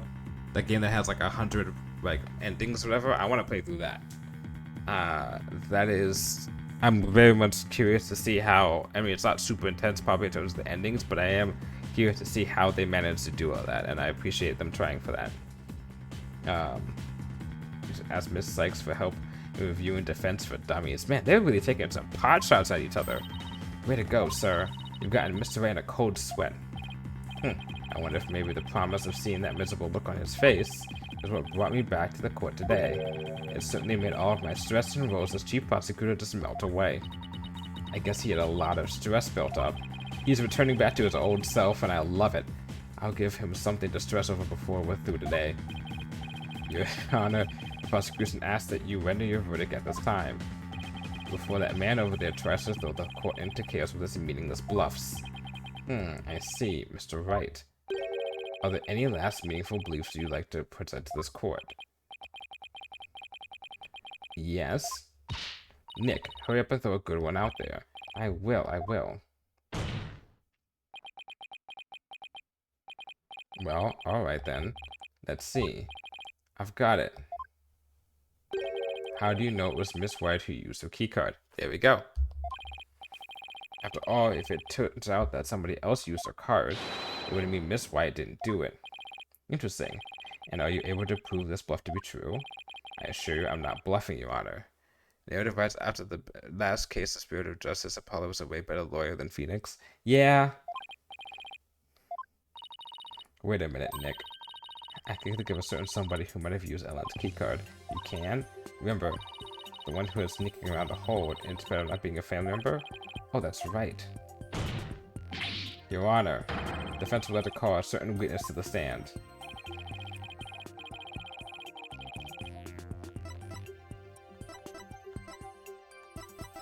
Take that! That's your witness? Are you saying that that numbskull was on the airship? He never breathed a word about that to me. That's not surprising because Mr. Nakoti told him to keep quiet about it. But Mr. Butts himself admitted it to me. He claimed to have found a way to sneak into the Flying Chapel's hold to see Miss Wyatt. Hence the picture. This photo he took and gave to me as proof. Then was it he who moved the lantern with the body inside to the reception hall? You know as well as I that with him anything is possible, and this is one possibility we should definitely look into. I can't believe this. What in the world is he doing mixed up in this? Come on, Mr. Edgeworth. Remember what we were saying since elementary school. When something smells, it's usually the butts. Exactly. That Larry, he'll pay for this. Well, if you want an extractive payment now, he's right up in there in the galley. God, calling him out. I want Larry and fucking Dat's Airball to meet. That would be a fucking comedy duo. Spirit Dust turned 9 yesterday. Oh, God. I think I bought it when it originally came out for the 3DS. And then I only played the first case and then, like, majority of the second case. Bailiff sees the witness before he makes a run for it.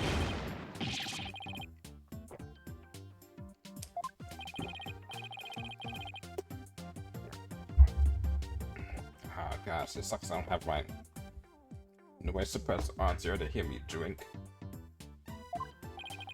Let's break for a 15-minute recess, as the both sides prepare for the next witness testimony during this time. Capcom, can you please get another turnabout corner case?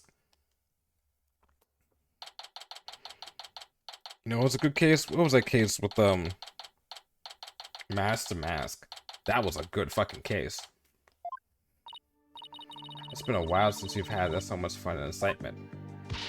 I face off against Mr. Edgeworth, a harrowing tightrope walk for the defense. The stolen turnabout. That one, yes. Ooh, I'm exhausted already. Boss. I'm here for moral support, and nothing else. Athena, are you done practicing for Tucci's magic show?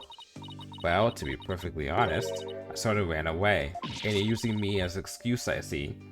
But that's because he was putting my life in danger, I tell you. I see. I think I'll need to have a one-on-one with her. You're really athletic and fit, Athena, so Tucci probably thinks she can run you ragged. That may be true, which is why not even Tucci can keep up with me when I run at full speed. Ha! Looks like you spoke too soon, Athena. Never underestimate the resourcefulness of a great magician. Huh?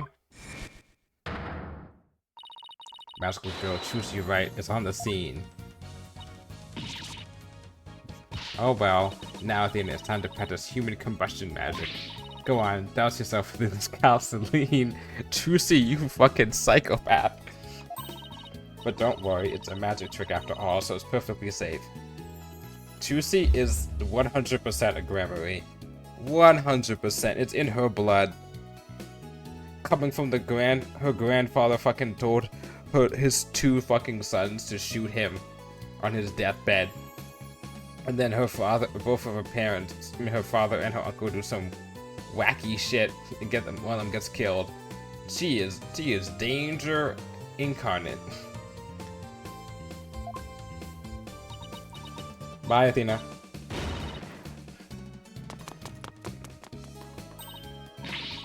The last tournament and the stolen turnabout, they do sound similar. Hey, you're not getting off that easily. And there they go. Haha, they get along so well, don't they? Don't they? It reminds me of the good old days.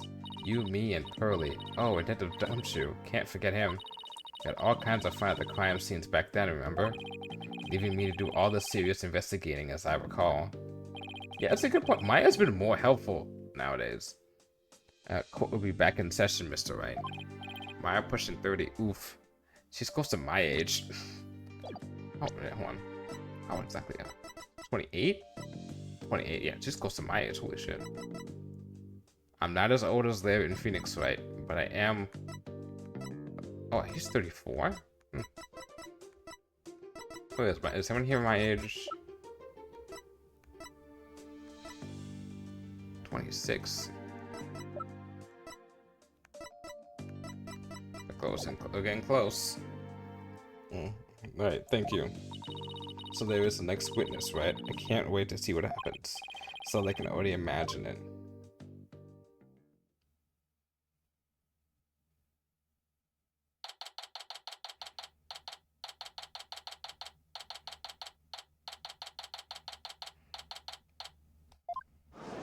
When I think about it, when I first started playing Ace Attorney, let's say if it came over here around 2000, let's say I played in 2003 or 4, I'll make a good hefty guess and say 2004, right? If I played it in 2004, 2005, so 2005, so 20 years ago, man, holy shit, I would have been younger than, I would have almost Pearl's age, if not, I'd be closer to Maya, between Maya and Pearl's age. And now I'm like super close to Phoenix's age after like time skips and years have gone by. Court will now reconvene. Nick, Edgy, two of you are not gonna hang me out. Two are gonna hang me out to dry, aren't you? Yes, we are. No, not the both of us, just Mr. Wright. Nick, how could you?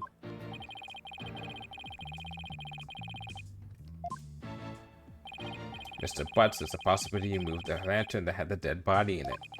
So if you want to clear yourself of any suspicion, all you have to do is testify. That shouldn't be that hard, right? Now then, testimony, please, witness.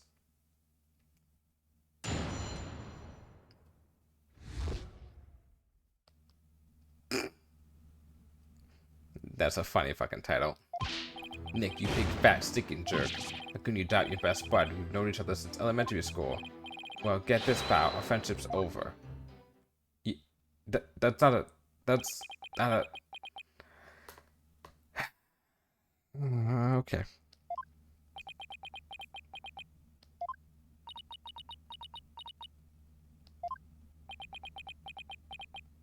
It was just like, yep, this is par for the course. Yeah, this is definitely... yeah, this is a... Yeah, Ola gave us more information. Well, go ahead, Mr. Wright. He's all yours. Why me? You're the one who called him to the stand, so he is your responsibility. Now take care of this goddamn child. Thanks, old chum. Can any of you show me a little respect? Even just a shred. You may cross-examine the witness, Mr. Wright. Well, I guess we'll just get started then. It's time to press everything.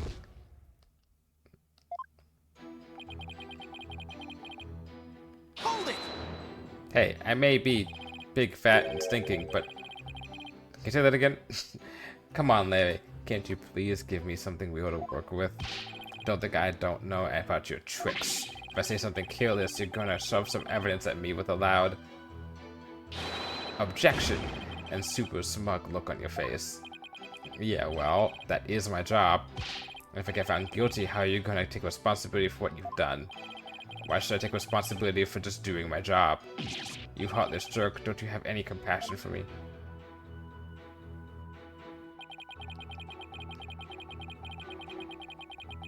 Hold it! Okay. I'm sorry, Mr. Butts, but if it wasn't Miss Wyatt that entered the cohort with that card, then you're the most likely suspect. Nick, are you seriously doubting the innocence of your old childhood friend? Well, technically yes, but it isn't personally, I just assure you. They're fighting Phoenix and Twin about Terra, by the way. A true friend would believe in me no matter what. Hey, to see my tears, don't they mean anything to you? Nick, Nick! You don't really think you can cry your way out of this, do you? Okay, fine. In that case...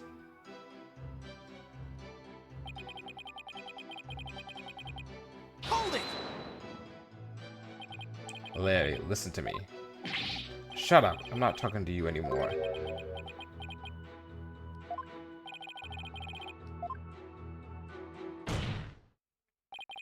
Come off it, Larry. Get your shit together. Get your fucking shit together. And just get all that on your shit. And then get your magical fix shit together. Get your shit together, Larry.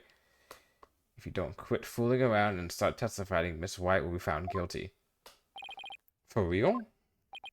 Yeah, for real. What do you think is going to happen if no new information comes out of this cross-examination? Then yes, Mr. Butts, for real. Not that I would have a problem with that myself. Now, but if you protect her and go to jail for her, maybe she'll fall in love with you. Larry, just tell us the truth already. Did you or didn't you go into the hold and move a lantern up to the reception hall? I never moved any bull lantern, I tell ya. Bull lantern? What? Did I say something weird?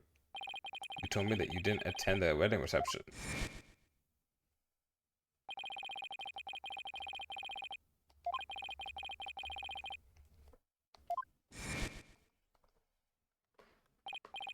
Yeah, so what? Then that's odd. No one in this courtroom ever mentioned the sex of the lantern that was moved. So weird there to put it, but yeah. So how can you know that it was a bull lantern? You have to actually go to the reception to know that. Anyone can tell there are two Pega bulls by looking at the Flying Chapel's pamphlet. Yes, that's a bullshit. Please add that last statement to your testimony, Mr. Butts.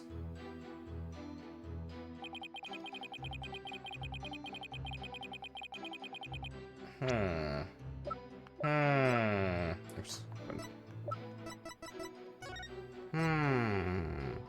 No, one's a Pega cow, and one's a Pega bull. It's only reference to a cuss word in the series. Oh. Yes? I feel like it's not. I feel like Mia Fade said something about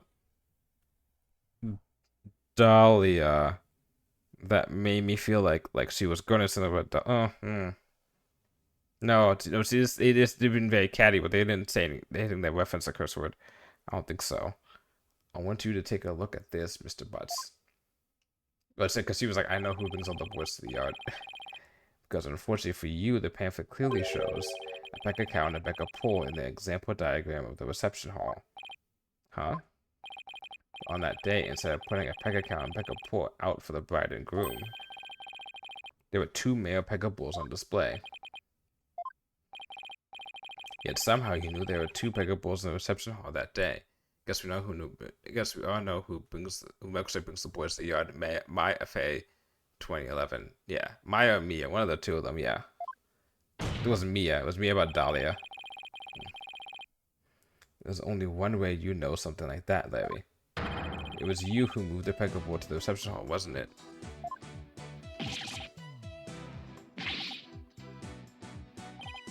Larry, you didn't. But Mr. Butts, did you move the lantern containing the victim's body to the reception hall? That's what it looks like. What?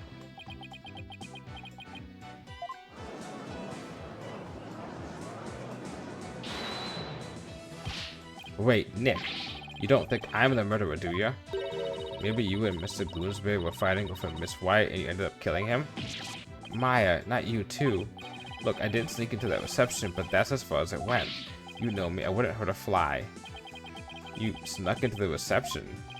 Yeah, sure, but some of the Sprocket men caught and locked me up in one of their cabins. It was pretty awful, actually. But that's why I made that drawing of the pterodactyl I showed you, Nick. Oh boy. but I tried to this happened in 2011 to 2019 because I keep thinking of 2016 as the start, but then 3-year journey from the beginning and the end. I keep on forgetting, yeah, it's like set in the future too. Mr. Wright, not even you would take these first that far, would you?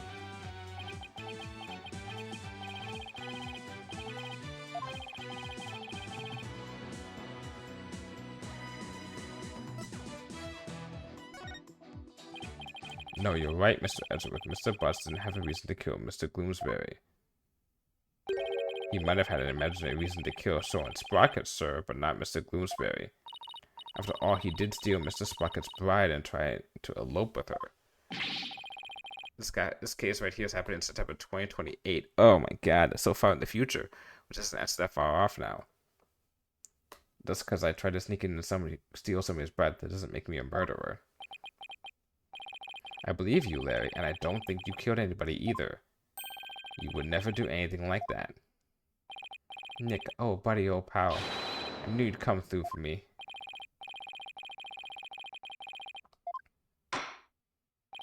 Mr. Butts, it's time you told this court the whole truth, understood?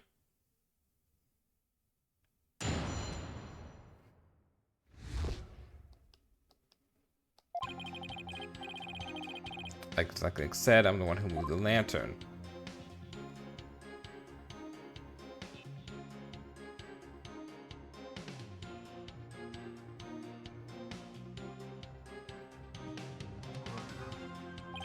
I was walking around the reception hall before the main event and saw a lantern was broken. There was a note on it that said, exchange with the one on hold, Ellen.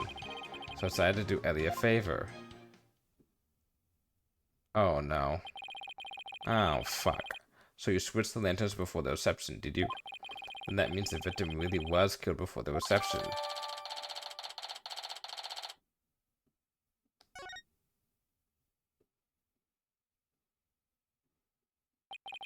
It would appear that Mr. Butts completely fell for the defendant's scheme. A scheme? What scheme? This note from the defendant exchanged with the one in the hold, Ellen. Mr. Butts moved the lantern with a body in it up to the reception hall because of this note, and thus has become a suspect in the Gloomsbury murder. That second lantern did feel pretty heavy, but I never would have thought there was a dead body in it.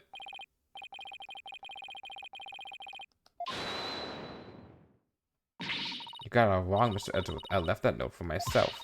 It's simply to remind her because I can be very forgetful. Objection! What a sorry excuse, Miss Wyatt. The prosecution contends that this note shows one facet of the defendant's murderous plan. And you, Mr. Butts, you played right into Miss Wyatt's hands. No way, Edgy. I don't believe it. Objection! Do you still really believe Miss Wyatt to be the culprit, Mr. Edgeworth? Of course, my stance on the matter remains unchanged. If you think I'm wrong, then prove it with your cross-examination. Okay. Very well, Mr. Wright, you may cross-examine the witness. They didn't give us the note as evidence, did they? Or I thought they did. Hold on. No, they didn't. Okay. Hold it! Why didn't you tell us that sooner? Because I knew you guys were going to be suspicious of me, that's why. We're suspicious of you now because you tried to hide it. Oh yeah, because he knew that he would be at the wedding ceremony and then got into the whole... Exactly. I thought exactly. Well, now we've told you. Happy? So how about letting me go? Well, then also there's a scary part that... I mean, there's a possibility that, you know, they could have... Edward can make the argument that that note could be left for anyone, not just Larry Butts, and that she left it for somebody else, and he's the one who saw it. Because remember, there were a bunch of people who were working. As per this photo, Edward can make the argument that any of the maids could have seen the photo and could have moved it, and then it would make anybody an unwitting accomplice to her plans. Alright. We need to stick around to sort a few things out. Fine. However, that wouldn't make big sense though, because then you had to make sure that the key card wouldn't be happening. Nobody ran handwriting analysis on that note, by the way. Yeah, I figured that note looks very similar to also, I don't know, the other thing that we have. Mm. Holding! The lantern you swapped out was a female pega. They hardly ever do handwriting analysis. It was a pega cow, right? Yeah, I guess. Why did you replace the female lantern with a male one? Because I was too busy trying not to get caught. I didn't have the time to check for little details like that. If you didn't want to get caught, you could have just left well enough alone, you know. Whatever. Anyway, when I took a look at the broken lantern, I saw... Okay. Holding! That note wasn't just to you, was it? I remember the analysis for where my turnabout? Yeah, we have that, but generally they don't do it.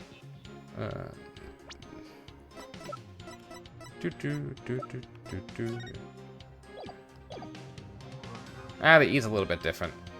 That note wasn't just to you, was it? Well, I guess not, but I can't let my dear sweet Ellie do all the hard physical labor on her own.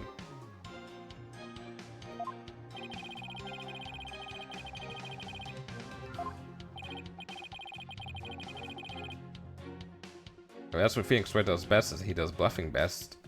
Besides, it's my big chance to show her how much I cared about her.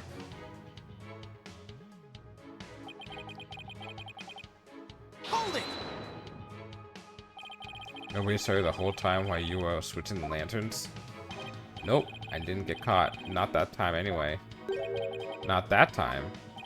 Yeah, when I tried to sneak into the reception hall the first time,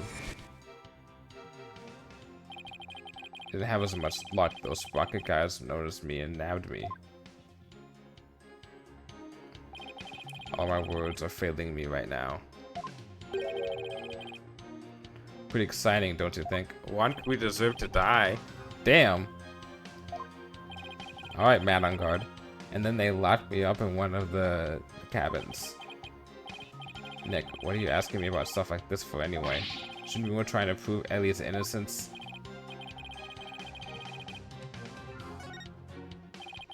Mr. Bush trying to crash the reception. I'm specifically getting locked up in a cabin. I believe these might be important facts in this case, Your Honor. Very well, Mr. Butts, please add that statement to your testimony.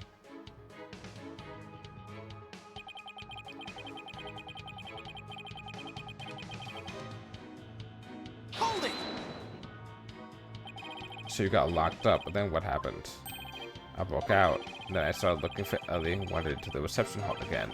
That's when I saw the broken lantern and replaced it.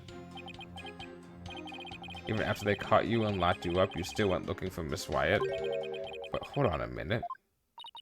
What is it, Nick? Maya, doesn't something seem weird to you? They were saying you replaced the lantern after you broke out of the cabin. That's right. Wait, You're right. It doesn't make sense, does it? Mr. Wright, have you found an inconsistency in the witness's statement? Yes, I believe so, Your Honor. You're supposed to move the lantern after you broke out of the cabin, but that contradicts with this.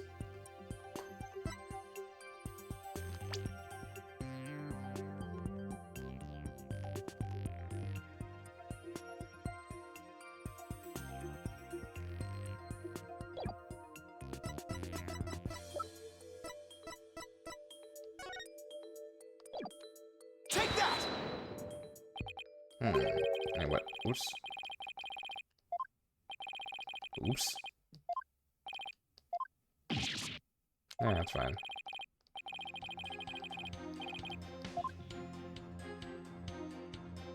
Oh, it's like I took the picture earlier. Fuck.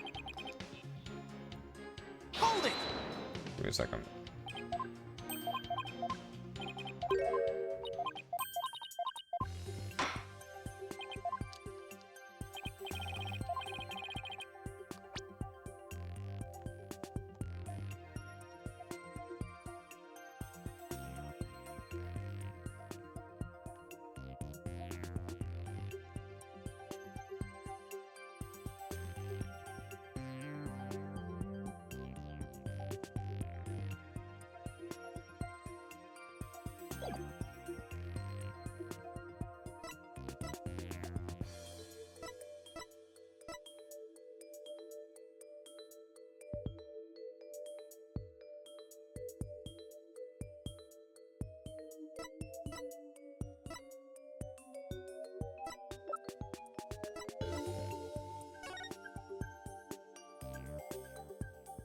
Which one's the one that's supposed to be broken? Is it this one? Take that! Oh. Which one's the one that was replaced? Which one's the Pegamoot? Hold on. Hold it! Court record. Court record. Pega cows on the left, Pega moos on the right. Wait, hold on.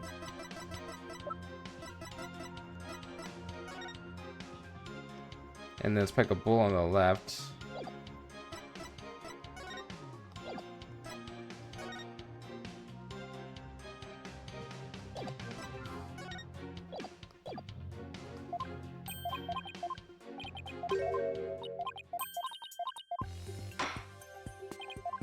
Is the fact it's supposed to be nighttime in the thing? No, that can't make no sense.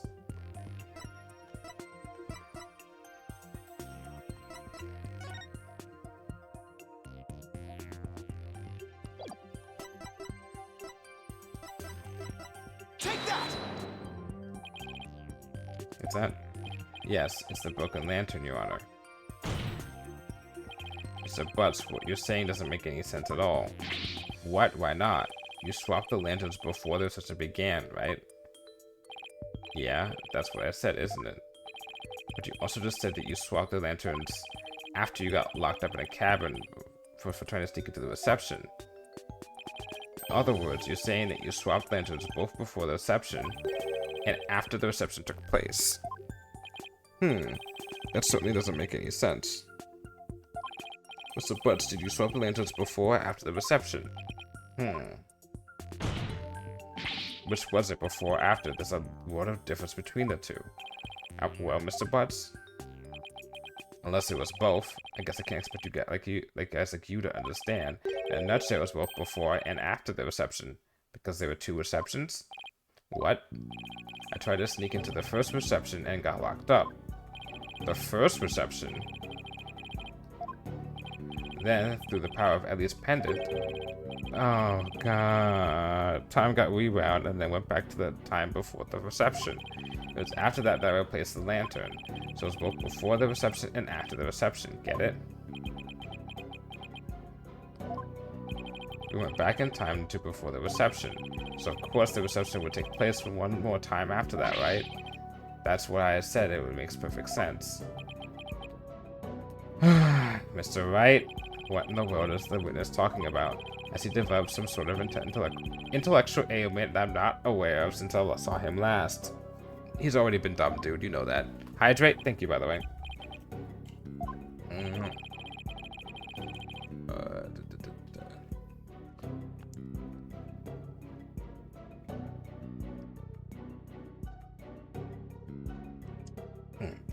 No, this bucket seem to remember the time skip, but I do. Oh yeah, both Juan and Matt were pretty bad. Although Matt on guard also resorted to fucking kidnapping, so he's like a slightly worse bad, but they're still bad. And I remembers it too. The power of our love for each other made that miracle happen. Mr. Wright, I'm sorry, but could you please translate this man's gibberish so the rest of us can understand? Oh boy. Go on, Nick. I know you can do it. Looks like you don't have much choice, Nick.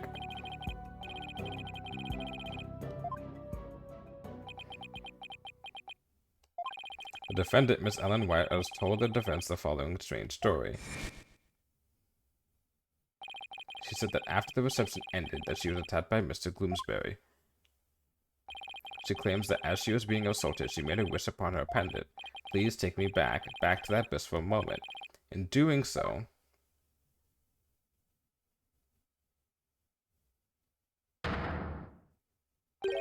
time apparently rebounded itself to just before the reception began. It what? I know it's hard to believe, but think about it this way. Through the power of pendant, both Ellen and Wyatt and Larry Butts experienced time travel. What? Since I already know the logical reason for its drawing to be not time travel, I can conclude that the story is not actually about time travel. What absolute rubberish. Mr. Wright, I've heard a fair share of your nonsense over the years, but this takes the cake. Have you thoroughly lost your mind? Objection! But this is simply the conclusion I came to, using that logic ability you love so much. What? The truth of the matter is, the future president of Sprocket Aviation, Soren Sprocket, has been researching time machines. So what if a time machine was already been successfully created? And if that's one of Sprocket Aviation's top secret inventions? A time machine? Yeah, I even saw something while we were traveling. I saw a pterodactyl flying through the sky. Maybe the airship is set to travel through time for the honeymoon trip? What? A pterodactyl? Objection! You can't possibly have any evidence to back up your ridiculous time travel story. Well, as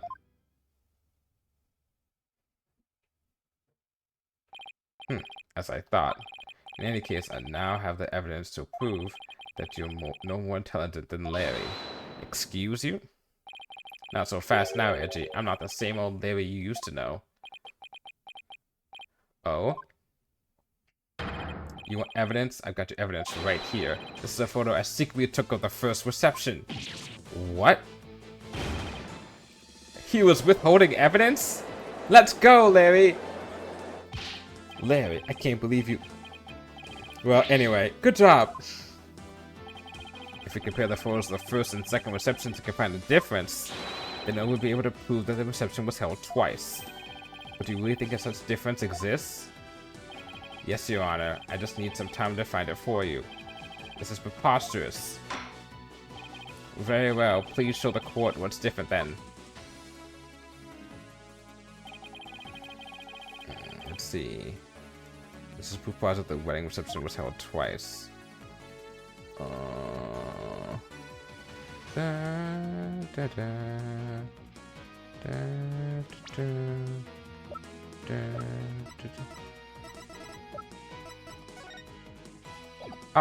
done. Fucking flowers. Take that! Here's a correction to Miss White's bouquet of flowers. In the photo of one of her in-laws took the defendant holding a yellow bouquet. But in the photo of Mr. Butch took, she's holding a red bouquet. You're right. That's impossible. What does this mean? It means that the defendant really did experience 2 wedding receptions, and she did that when she traveled back through time. What?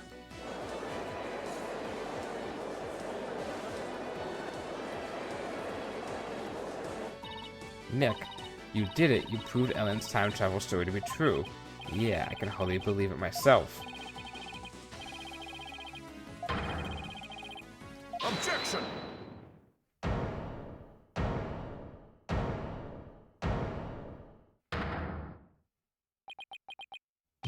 I refuse to accept such a ludicrous argument. It's pure fiction under the guise of future science at best. There is simply no such thing as time travel. I know it's hard, but can't you suspend your disbelief for 1 nanosecond, Edgeworth? If sci-fi movies push all your buttons the wrong way, don't they, Mr. Edgeworth? I can totally picture you yelling, "That'd never happen," every 5 seconds at the screen. Maybe you should stay away from movie dates altogether. That's neither here nor there. This is real life we're talking about. No, this is a video game, Edgeworth. You're in a video game. But the proof is clearly shown in the 2 photographs. That's right, Mr. Edgeworth, no matter how... Objection! Fine, I'll entertain your absurd delusion, if only to demolish it before your very eyes. What? Let's start with this then, shall we? There is one thing your time travel theory fails to explain. And that is the memories of the other guests there.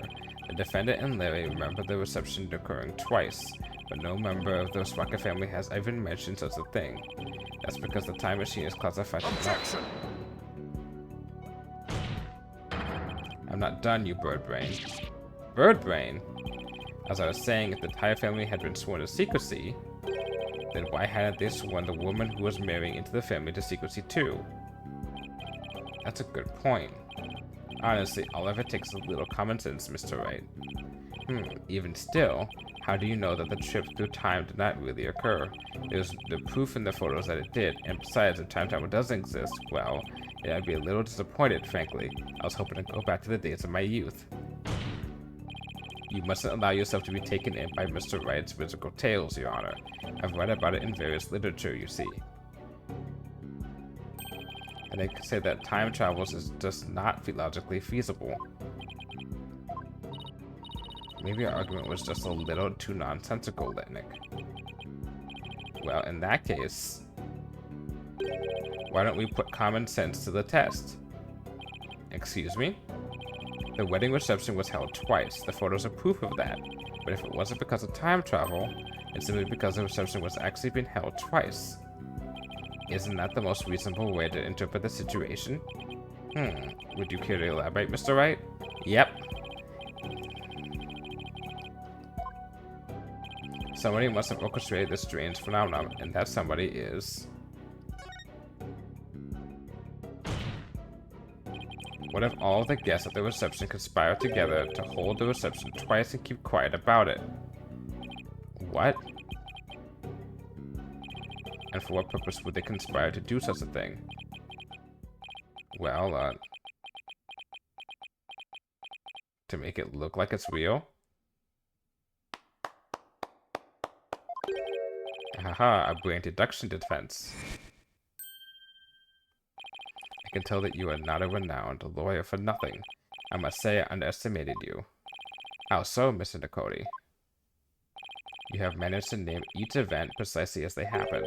You have revealed it all in the light of day. Then that means... It was us. We orchestrated the whole thing.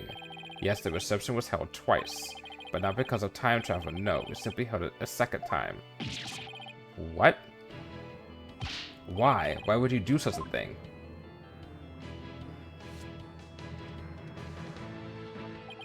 To make it as though the murder Miss Ellen committed never happened.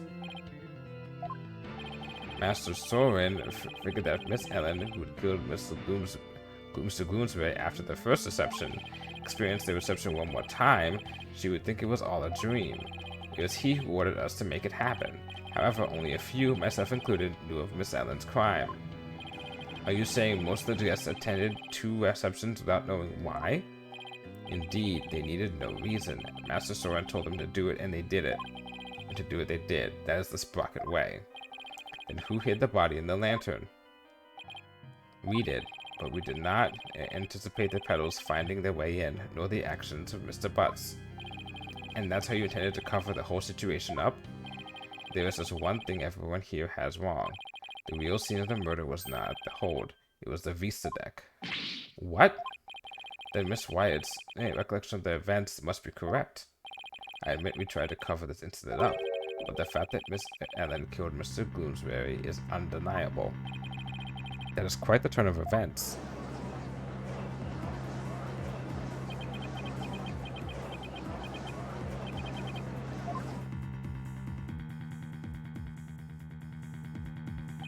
And so it appears we have arrived at the truth at last. Now. Please do feel free to travel back in time, Mr. Wright, and attempt to do this trial over again. Go on. Let's not get hasty, Edgeworth. I bet you can't do it. But I can't either. Your Honor, we will have to hold a separate trial for the cover-up conspiracy later. But as far as this case goes, I believe we are ready for your ruling. Objection! Just before the defendant lost consciousness during her attack, she says he saw someone strike the victim. It's possible this third party is the true culprit. You still want us to believe the defendant's words? Perhaps you've lost more than your touch during your time abroad. This third-person nonsense is nothing but rubbish and you know it. But by the same token, how can we trust those who conspired and lied to fool this court of law? For all we know, they might still be hiding something. You never know when to quit, do you? I mean, you know that makes sense, Edgeworth. Now, calm down, both of you. In any case, there isn't enough trustworthy information yet for me to render a verdict. As such, we continue the trial after both sides have investigated the matter further. Very well, Your Honor. Oof, yeah, that was close. Mr. Nicoti, as for you and your cohort's attempt to cover up this crime, your case will be brought to a separate trial following the resolution of the current one. Understood, Your Honor. Well then, this concludes today's trial. Court is adjourned. Yippee, I made it. That was shorter than I thought it would be. Holy shit. That was like super short. Damn, okay, well, that worked for me. We are going to finish this not tomorrow, I was gonna say tomorrow. Not tomorrow, could do something else tomorrow. We are going to finish this next week. If it's gonna be this short of a fucking case, I mean, goddamn. Yeah. There's no 3-day cases anymore. Has there been a single 3-day case this game? No, there have been 2 days. It's been long as hell 2 days. Holy shit.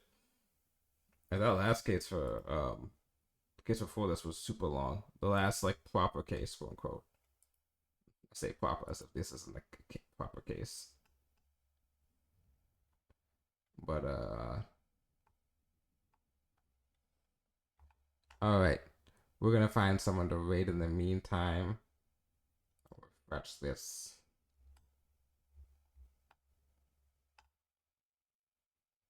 Oh hey. People who I know stream are streaming together. We're gonna say hi to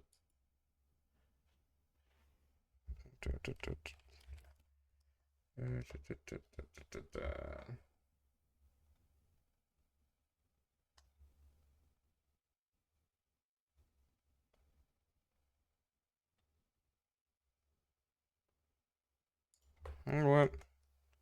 Let's go say hi to you, because you haven't streamed in a while, I think. Let's say hi to Bowie. Let's go sneak in. No raid message. I'm gonna put this into sleep mode. Alrighty. So, I'm actually hit the raid now, but when I'm done talking here, because I can be that much talking anyhow. But, so here's our plan for the rest of the week. For now, I'm not sure if I'm actually going to stream Saturday. I may go and see a movie that day, on that time, and I may just stream later if I decide to stream later, depending how I feel. Or I may just stream that day and then see a movie then Friday instead, which actually makes more sense when I think about it, but we'll see. But for now, tomorrow will still be more Steam Next Fest games, and then on Wednesday, will be Steam Next Fest demos, and then Thursday will be Metal Gear Solid 4, and then after that, yeah, nothing Friday. Saturday, if I do stream, it'll be more Steam Next Fest games or demos, and then we have off Sunday, and that is the plan for the week. I'm just gonna send me here, and I will see you guys later. Thank you for coming. Thank you for watching the VOD or looking by or whatever, and see you around.